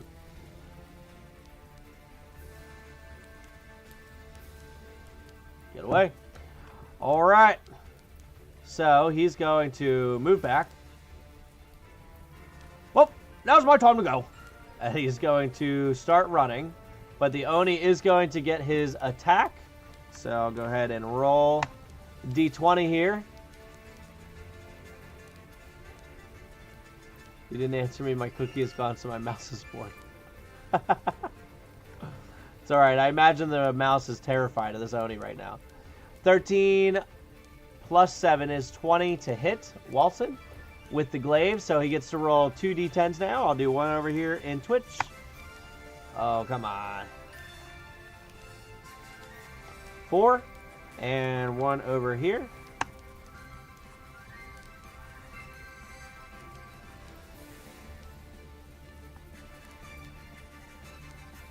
A 10. Oof. So 14 plus 4, 18 points of damage to Walsen as he runs out of the room. So that's 5, 10, 15, 20, 25, 30. Want me to bring him back there? Oh, go up. Okay. 10, 15, 20, 25. I'll put him next to the window. 30. All right. And that is going to end his turn.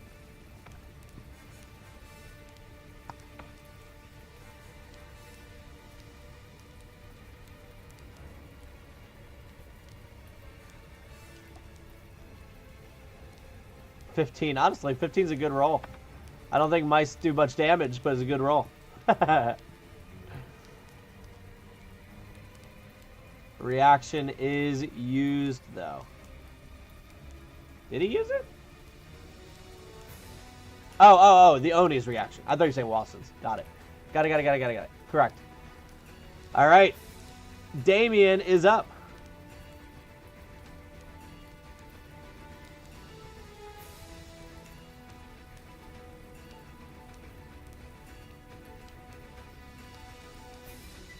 I just don't want the group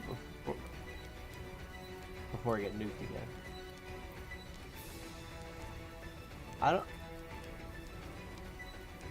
don't know why I didn't see the I just don't want the group to get nuked text from you, but I see it on screen. That's funny.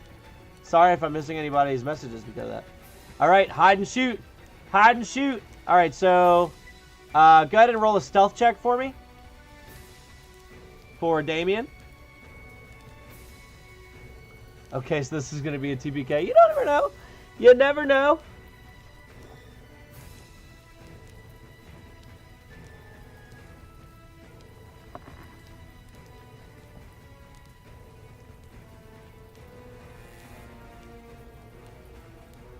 $15 plus, yeah. Oh, he's very well hidden. Nat 0 on attack. You hear the sounds of squeaks. So, you are very well hidden. Go ahead and roll an attack as you, like, dip to the side to go hide, and as the Oni just imagines you've run away, you pop back out. So go ahead and roll for your attack. Dieter with a 16 plus 7, that's definitely going to hit. So you get sneak attack. So if you would like to roll, you can just use the fireball spell if you want, and we'll take the first 4 d6s. Something tells me the farmer isn't the problem here.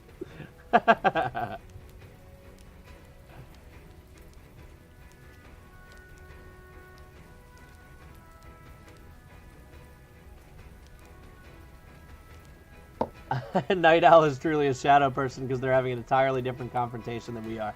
All right, I see a 1, 6, 5, and 2. So that is 14 plus Damien's bonus of, what, 4 or something? Plus 4. 18 points of damage to the Oni as Damien pops out, sends a quick... and now you do have your movement. Now run around the corner. Got it. I would love to. There we go. 5, 10, 15, 20. Kind of put him in between the window and wherever the Oni could maybe come out, I guess. I mean, Turtle, I'm not in the game, so... Oh, and hide under the table? Alright. I will put him on the table, but you've already used your bonus action to hide, so... We'll have to wait. It does have on me, dude.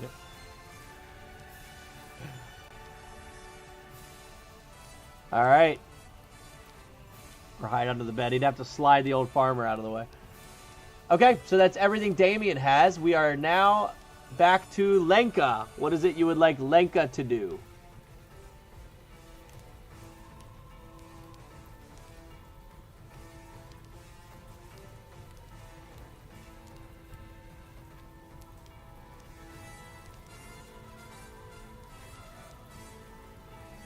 Sure, you can do magic missile. Are you doing magic missile at first level?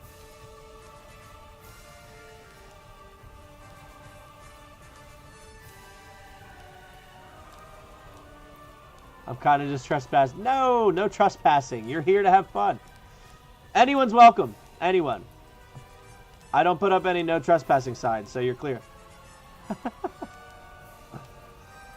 Second level. All right, so go ahead and roll 4 d4s for me as Lenka through the door.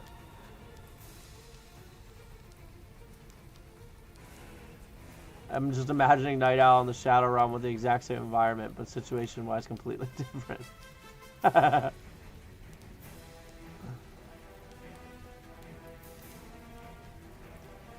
Oh, that's right. We had a magic missile one. So, yeah, and then we're just adding 1 more d4.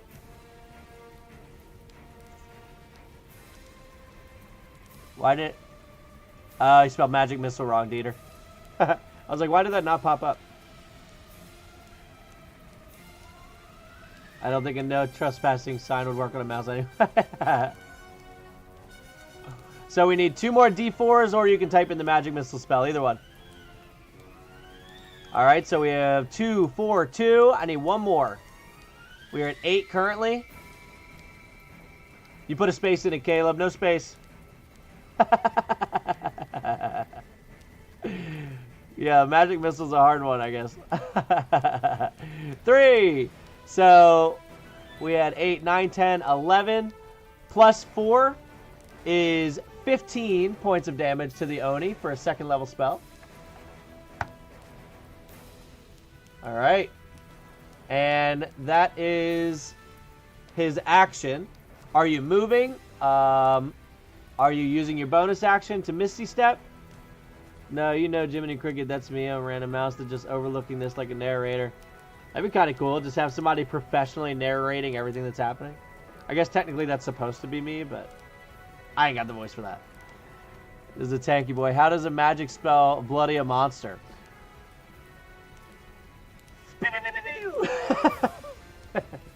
And it just strikes the Oni as he... Move further away. Lenka will take cover, okay? I will move Lenka towards the door. 5, 10, 15. I'll put him right outside the door, 20. So that way he can take cover if you guys want him to. Because the door's open, so now that it's broken open. Turtle, hurry up. I want this cookie. All right, so that is Lenka's turn. Up next, we have Captain Ommoll. What is it you would like Cap to do?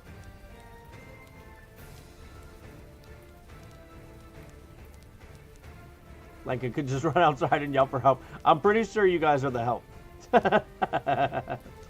He's just yelling to the ether, and it's just a bunch of commoners like...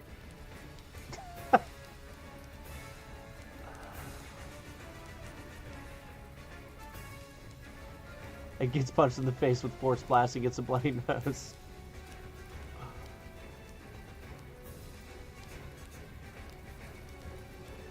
Run in, attack, action surge, run back. Ommoll will use his rock. Sure, use a rock. I will allow Ommoll to use his rock for... I'm going to give the rock 1d4 bludgeoning damage, but it's the same stats as the sword as far as how you attack, so...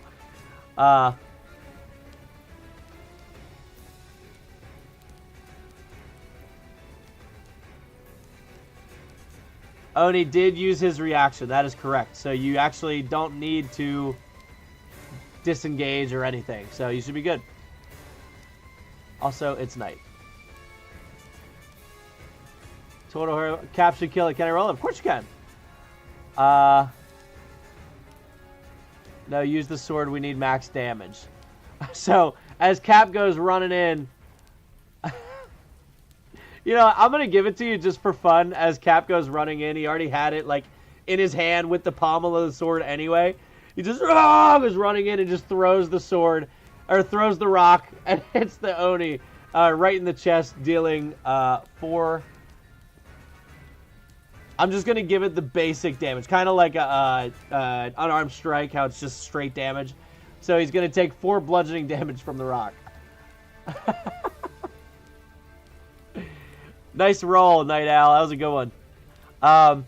So now you've got your 2 strikes with the sword. Go ahead and roll 2 d20s. Yeah, I kind of like the premise. Just running in and chucking a rock that you've had in your hand for like days. The sword, keep the rock. Yeah, I messed up a little bit there speaking.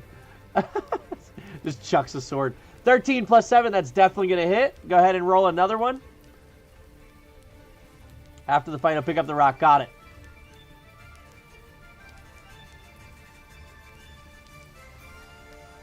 Just need 1 more d20.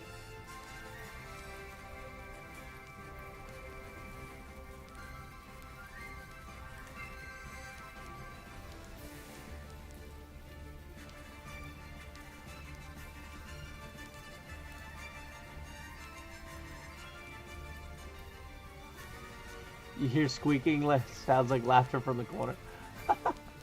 All right, so it was another 13 220s. Both are going to hit. So now with the... There we go. With the longsword, I need, because he is holding his shield, it is a d8. So I need 2 d8s. I like Lori's better. Yeah. Luckily, it's all good. It still hit anyway.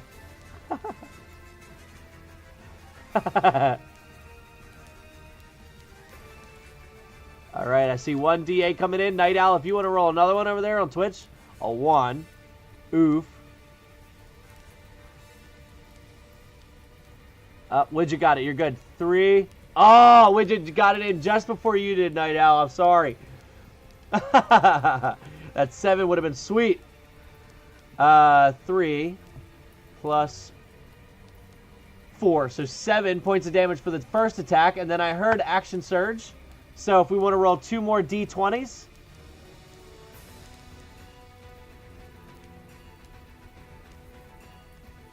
Now you called Night Owl first.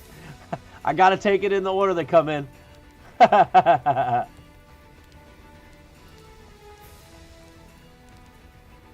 14 definitely hits. What's going on, Mike? Coming in with a second d20. Oh, maybe not. You might have to re-roll it. There's a little bit of a... you gotta, like... It's a timeout for the thing. So, someone will have to type in the command again.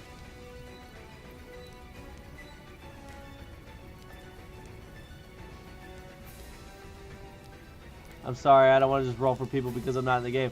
Yeah, Night Owl, like, this isn't anyone's people. Like, all 4 of these characters is, like, you as a group's party. This is just viewers play D&D, so, like, you're totally one of the players at this point. And a 9. So the 7, 14, 15, 16, that will just hit. So both of them do hit. Go ahead and roll 2 d8s for me again. Oh, I needed to add another 4 to that last hit because it was 2 strikes. So I need 2 more D8s. I thought this was a real D&D game. Nope, nope. This is just me putting this together for all of you viewers. So you are a player.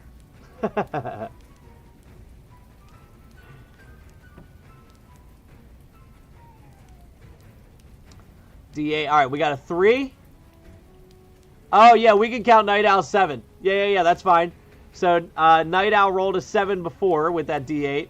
And then Caleb just rolled a 3, so we got 10 plus another 8.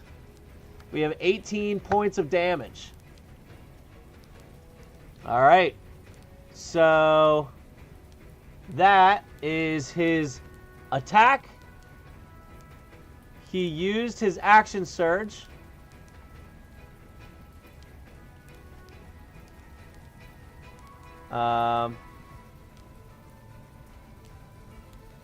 He's used, it was 10 feet of his movement so far.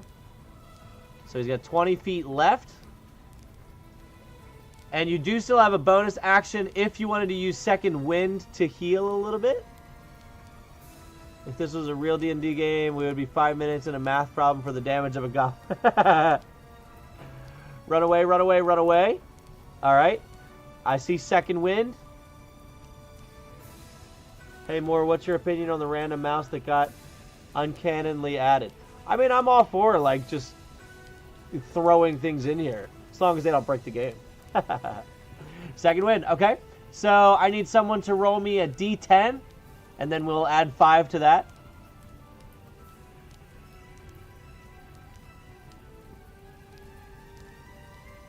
All right, Night Owl with a 7. Oh, Night Owl saved it because Caleb and Mike rolled a 1 and a 2. So 7 plus 5 is... Okay, I'm done. 12. Oops. Oh, no. Shoot.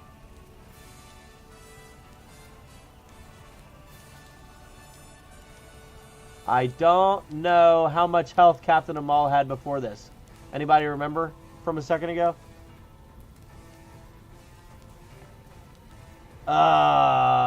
You gave him 5. I feel like he had 5. He had 11. Okay. So 23. All right. He's back in it. Second Wind, and then he's going to run, you said. So he will run out, which is going to give the Oni an opportunity attack. Oh, no, he had his reaction. So 5, 10, 15. We'll kind of split them all up. 20.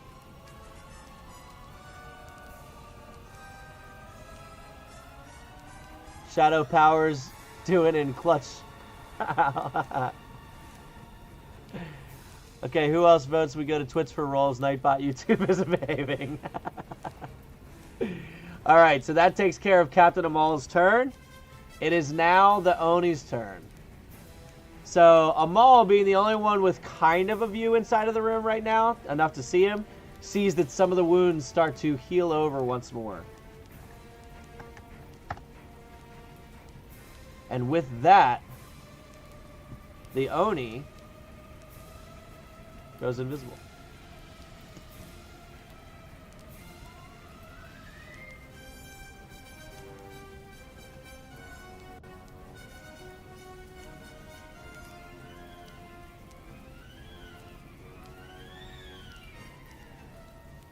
All right.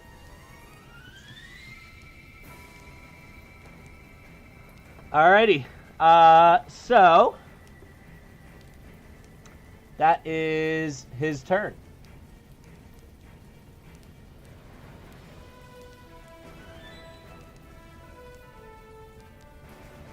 Walsen is up. What would Walsen like to do?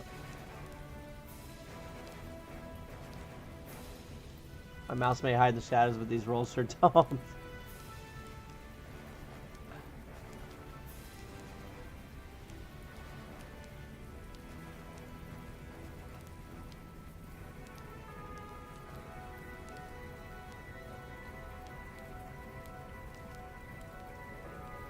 Beacon. I see some death saves coming. All right. So Walsen will cast Beacon of Hope. This spell bestows hope and vitality. Choose any number of creatures within range for the duration. Each target has advantage on wisdom saving throws and death saving throws and regains the maximum number of hit points possible from any healing. Concentration up to a minute. So, what's the range? 30 feet. 5, 10, 15, 20, 25, 30. 5, 10, 15, 20, 25, 30. So currently, Captain Ommoll is the... Oh, yeah, sorry. So currently... Yeah, thanks. Appreciate that. I do need reminders because my screen looks different than what you guys see on there. So... He is currently only close enough for Captain Ommoll to try and heal him. So, if you would like to move, you can do that.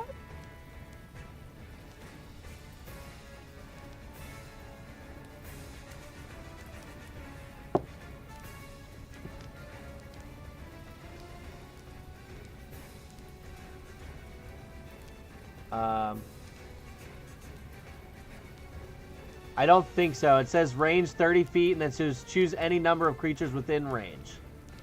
So, it would have to be within 30 feet of Walsen.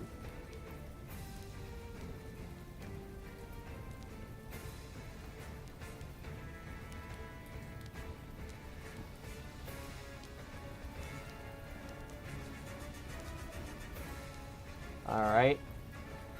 So, is the Oni gone or just being a ghostly boy? Yeah, move down past those antlers. Alright. 15, 20. Yeah, so at that point, everyone's within range there.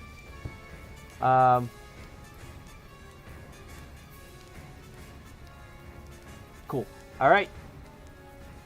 So, anything else on his turn?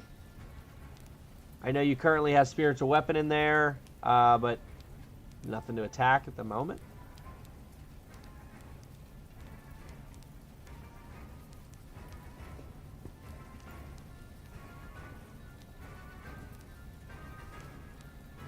I KO'd this character in 2 seconds. LOL in his mouth is the funniest thing. Why can't the mouse cast healing magic? Because he's never been trained on it. Unfortunately. All he's done is spent his entire time eating. Move the weapon into the room, I guess. Alrighty.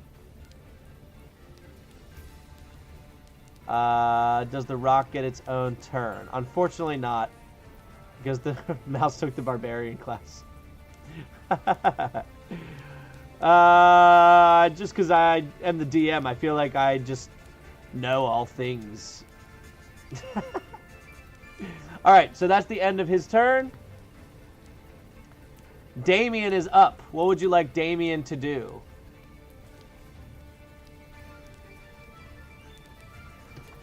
Try to attack with it doesn't hurt. Somebody choose a square.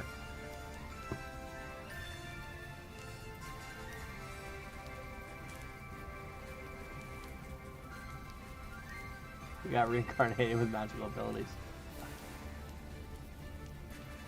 Sneak attack, fellas.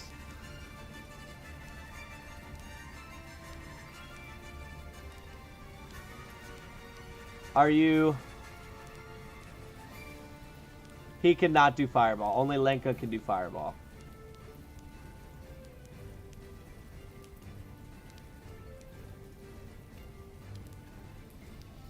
Hide at least. Alright, so go ahead and roll me a stealth check to hide under the table. For your bonus action.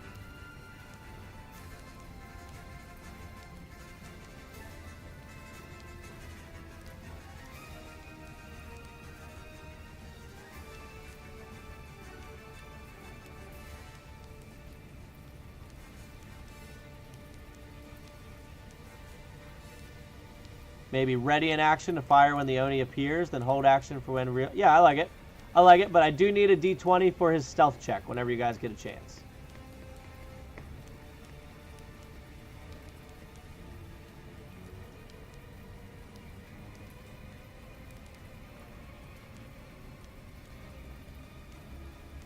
Listen to the people who know what they're talking about. $15 plus 10, 25. You feel very well hidden.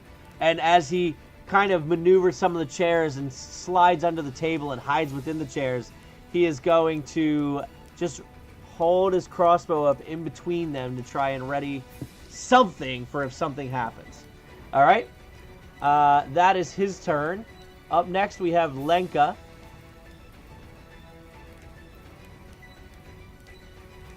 But did I get my cookie? The battle's not over. You have not gotten your cookie. This is all Fred's fault.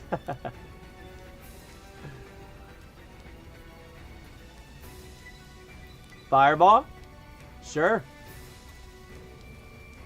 Where are you casting Fireball at? If you want to pick a spot in relation to like that spiritual weapon and say how many right, how many left, or you know, up or whatever, we can make that the center of it. Oh, it's good fireball. It's good fireball. 5, 6, 11, 12, 13, 17, 22, 23, 27.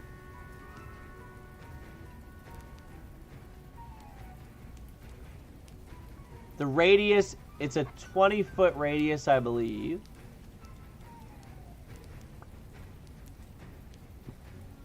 Let me check. Fireball, 20-foot radius. Drop it in the doorway. All right, so let me...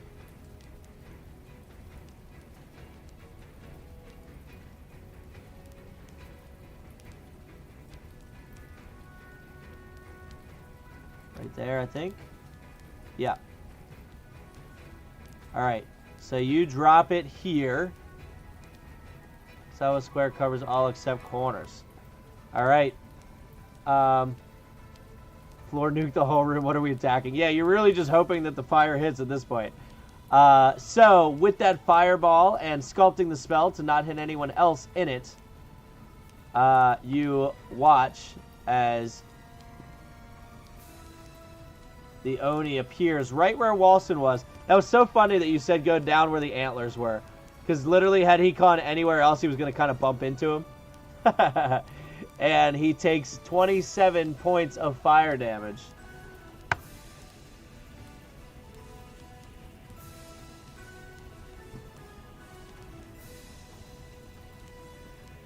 And that is a good fireball. We're literally trying to be Ghostbusters here. Oh yeah, and Damien releases the second he sees him. Go ahead and roll with advantage, because you are hidden, for your attack.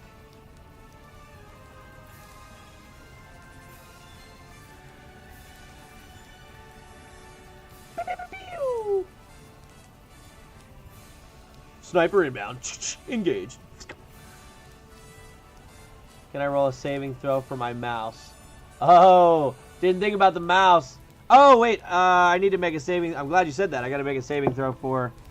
Ooh, I rolled a 3. Yeah, he failed anyway. Go ahead and roll a d20, Night Owl, for your mouse. 19 will definitely hit. And you get advantage, so you get to roll one more if you want to try for a crit. Oh, Night Owl, that mouse is fried, bro.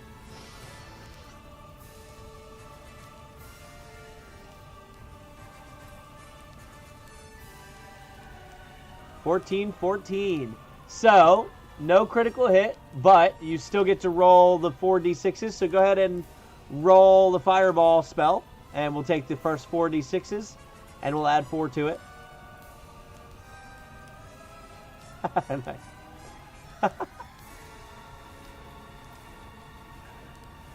Oh yeah, that mouse is fried. Fried. That was a big fireball. Oh! For a 12, 17.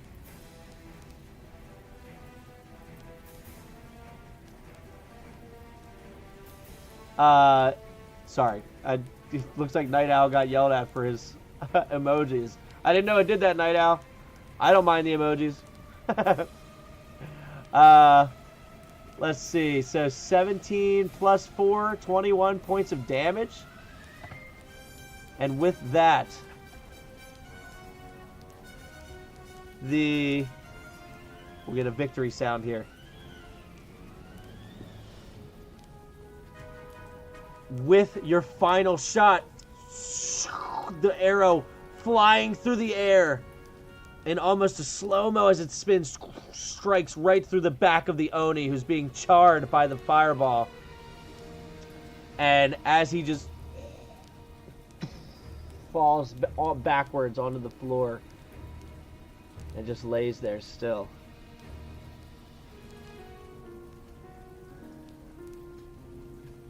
Headshot. Yeah, honestly, with that big roll, probably a better headshot. Snatching victory from the jaws feet like big like big dang heroes. Nice. Alright.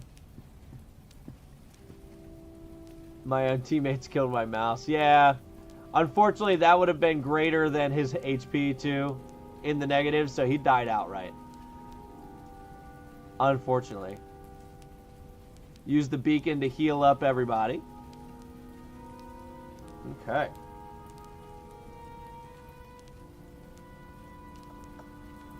So, Walsen, I mean, are you healing other people like with cure wounds and stuff?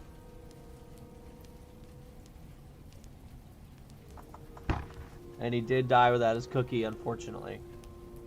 Unfortunately. That's what I thought. Yeah, if you guys are using like cure wounds, I mean, it could max heal that stuff.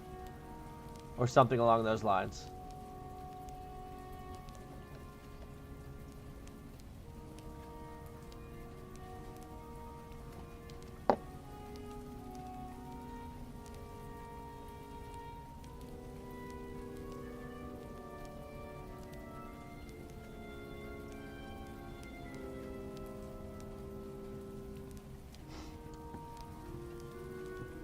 Yeah, Tortle, you can definitely raid the house if you would like. I will drop that. Can't wait for the shopkeeper to be a werewolf when we go over there. You never know. You never know.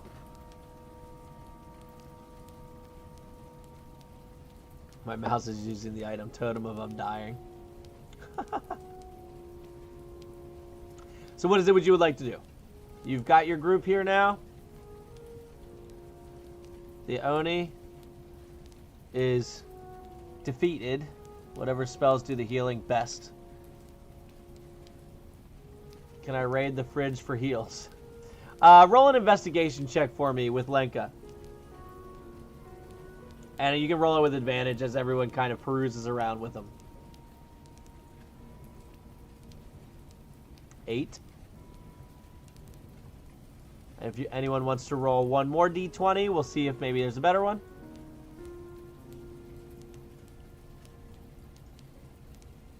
Six. Not a better one. It's okay. So, +7 for Lenka's investigation. All right, yeah. So, with the investigation, so you already knew the bow was on the table. So, you do find the bow. You grab that.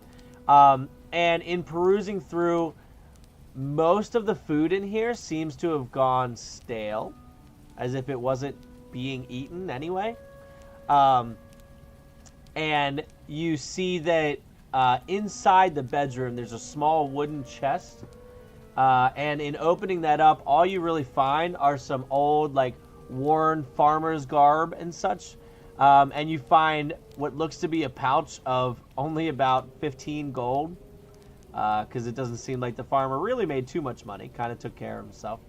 But in the bedroom, you find what would maybe be the remnants of what was once a fur coat.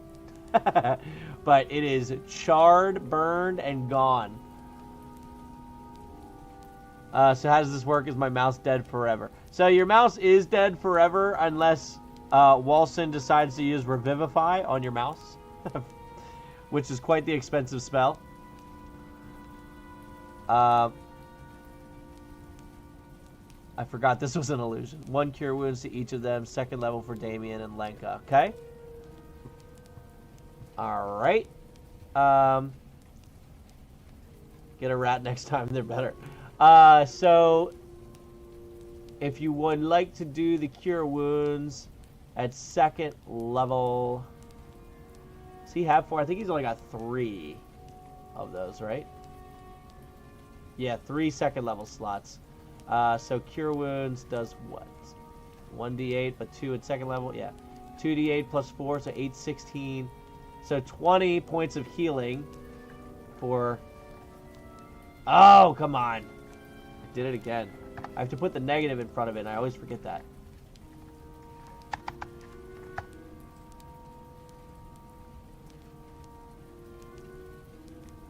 Oh, the Disciple of Life. I'm glad you say that. I always forget. -2 here. -2 here. That puts Lenka back up to full. Do you want Captain or Walsen to get the last 2nd level one? Torto's right. I really am my own world. Torto, how dare, though. Damien had 10. Okay. Perf. So with the extra 26...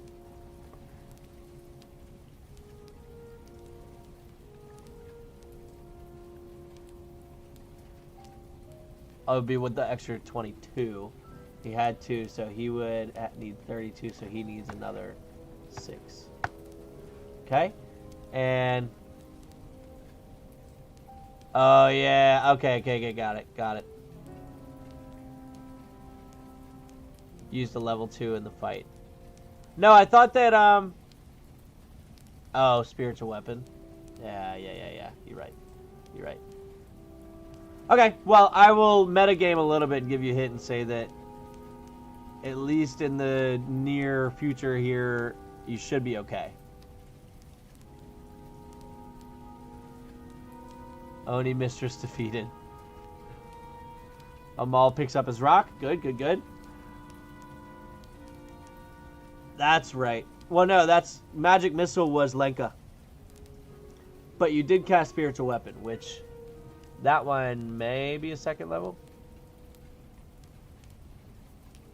Yeah. Okay. So you grab the bow. You have the charred remains of what was once probably the fur coat, maybe?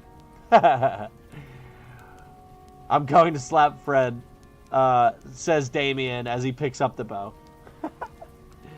All right, so the 4 of you make your way back over to the shop.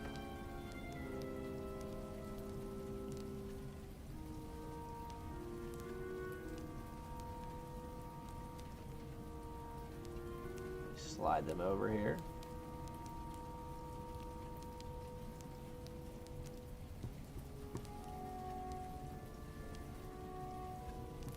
All right. So, as you storm the center of it,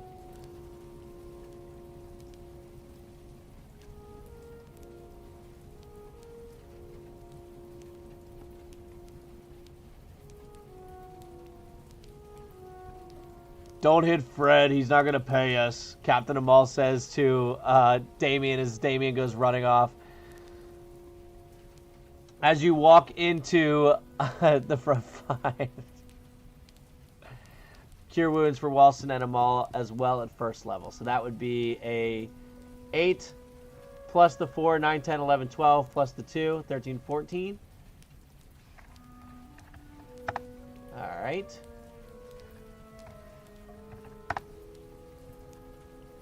Cure wound. I'll slap him after we get paid. Hit dice can be rolled in the downtime too. True. So as you walk into the shop, you don't see him immediately at first.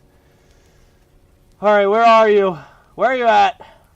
And he comes kind of peeking around the hearth in the center. Well, are you guys done? That was the explosion. You shook the whole place around here. That was insane. I was just looking out the window and I just saw fire, and then I saw it again. I'm hoping that you're all right. It looks like you guys are okay. A couple burned stuff going on here, but oh, it's about time. Goodness gracious. It's found a dead mouse too. Can we heal Walls first? Yeah, you're good. He's good. Hey, we got your stupid bow, man, says Damien, kind of piping up, and he kind of slaps the bow down on the table. And we had to fight an Oni, says Walsen from behind. And immediately his eyes go wide. And he's like, that would... we need to tell the town guard immediately. That would... You guys may have just saved so many people in the town because there's been word of babies going missing throughout all of Baldur's Gate. I might be able to get paid for... I hired you. I could probably get a medal, and just starts rambling about all the things that he could probably get for hiring the people that just saved Baldur's Gate.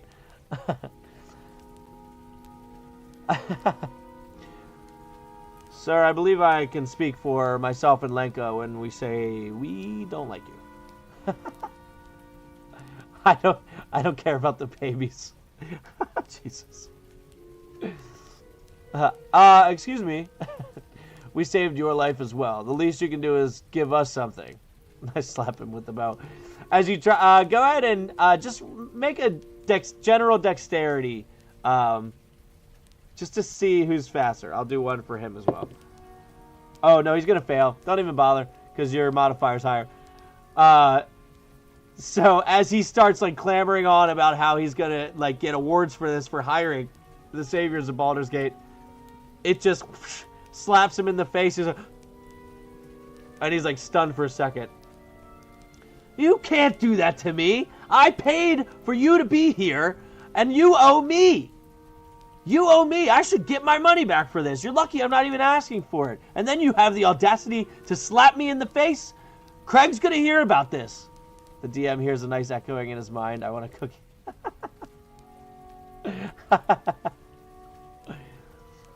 Slap him again. Oh, you! And Ommoll just backhands him one more time. That'll be enough out of you. We'll get our money from Craig. And there's a cookie on this table that I specifically want. Night Owl, if you want to roll a d20 to see how good the cookie is. Oh, by the gods.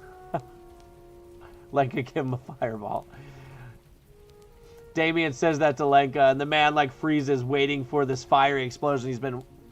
He's been watching, and Lenka, knowing that he's out of fireball spells, plays it off like, oh, we'll save him this time. I'm dead, you bastard. I can't even eat it. It's all right. Captain Ommoll will eat it. All right. So you slap him with the bow and put it on the table. Oh, that was a good cookie, too. 19? Sheesh. It's a really good one. It's warm, little thick, kind of soft. Say what you want about Fred. He makes some dang good cookies. You live this time, but next time. I think our group name is the Raging Bulls. Okay, out. Out. Go take the money. Craig has the money. Get out. I need to start thinking about how I'm going to sell this to the city and what they're going to owe me for this, and just slowly ushers you out of the shop.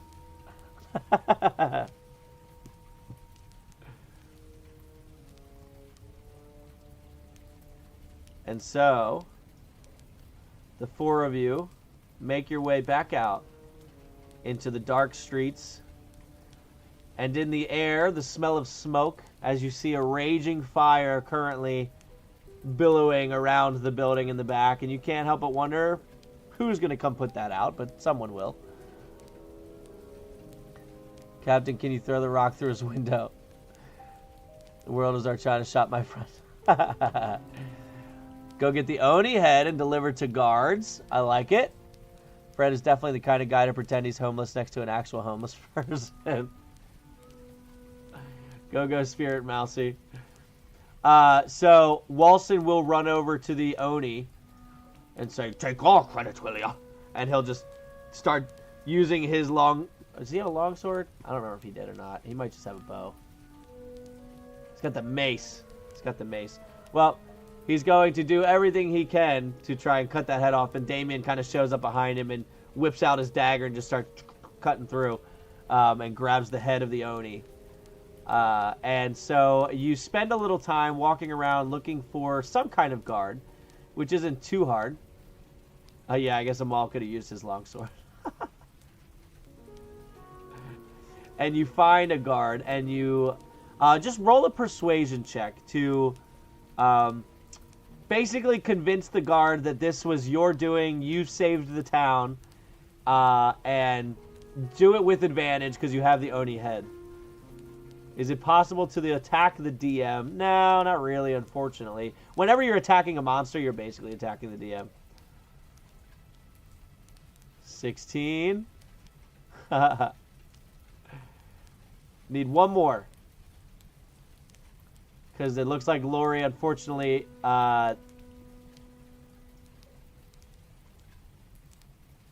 you can attack the DM, but we tend to call the cops when it happens. And in that one, luckily you have advantage.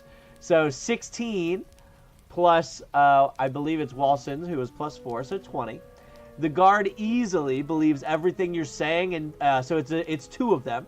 And they are also wide-eyed as you come walking up with the head, and they kind of like hold their weapons in front of them, and you start explaining what happened, and they immediately like, oh, we need to tell the captain. We need to tell the city mayor. This is you. And they like both shake your hands, and they kind of get your names, and they ask you, is there something that we should call you for what you've done here? And immediately Walsen comes in. Oh, yes, we are the Raging Bulls, sir. the Raging Bulls. I love it. Yes, we will definitely be letting the City Watch know, and we will be letting the mayor know. And yeah, you are heroes. You are heroes in our books. Also, sir, that Fred guy's a jerk, just so everyone knows.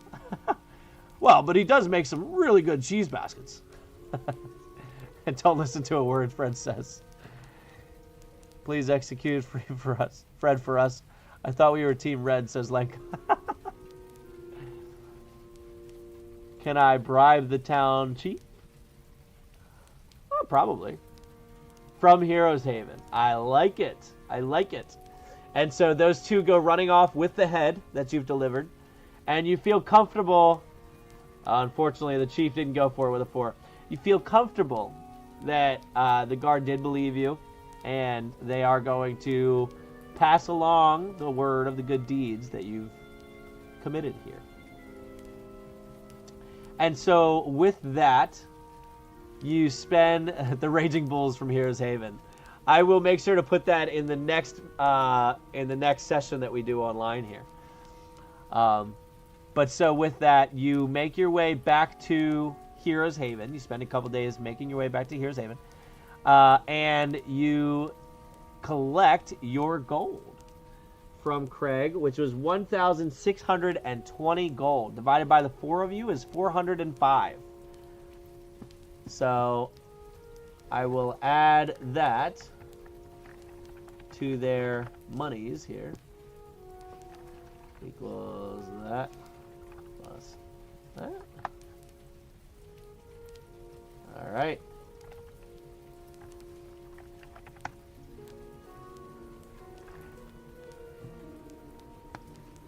All right. We rich kinda. The Rage Bulls are model of the world. They're China shop, whatever a China shop is. Okay. Well done. That was going to get a little dicey with that cone of cold, but DJ coming in with that spicy save with Walsen. Very nice. I forgot you had that, so that was huge. But yeah, that is going to be it for the night. I don't know if we're going to do another session next weekend. I'm going to be prepping for my vacation right after that, so I may not be spending the time putting another session together for the next one, but I summon Exodia. Buy a cookie. I gotta go. Goodbye, everybody. Have a good night. See you later, Caleb. Thanks for hanging out. Wrong cards. My stupid requests all get low. Yeah. Nightbot. It's got a thing or two with with making our life miserable. How much for a cookie? We got one for free. So, all right, y'all. I'm going to be hopping off here. It's 11:15 where I'm at. Not sure where you guys are at, but very good session. Like I said, that got a little dicey with the cone of cold there, so I got nervous for you. But please one day have us fight Nightbot and RNGesus. I will keep that in mind. I will keep that in mind. But remember, over on the Sachamon, by the way, over on the Sachamon Discord, the Curse of Strahd Sachamon cards are officially up and running. So anyone that pulls cards now, you can pull those Curse of Strahd cards. So you saw how long it took us to get an Honor Amongst Thieves cards. Oh, I also added Themberchaud to Honor Amongst Thieves. So that is a possible card to get as well now. It's actually the highest ranked card in Honor Amongst Thieves at this point. So that one will be a tough one to get, but it's there. So good luck. Hopefully you guys can get all the Honor Amongst Thieves and the Curse of Strahd. I really want to complete the Honor Amongst Thieves one. I never played Curse of Strahd, so I don't have an attachment to that one like I do the other ones. But I know a lot of you do, so good luck. LOL 99 and 100 on my cookie. Who made it? No, I think the 99 was the price. You just got the most expensive cookie on the planet. So, all right, everybody. Have a good night. Thanks for hanging out. And I'll see you over on the Discord. And I'll see you here next week.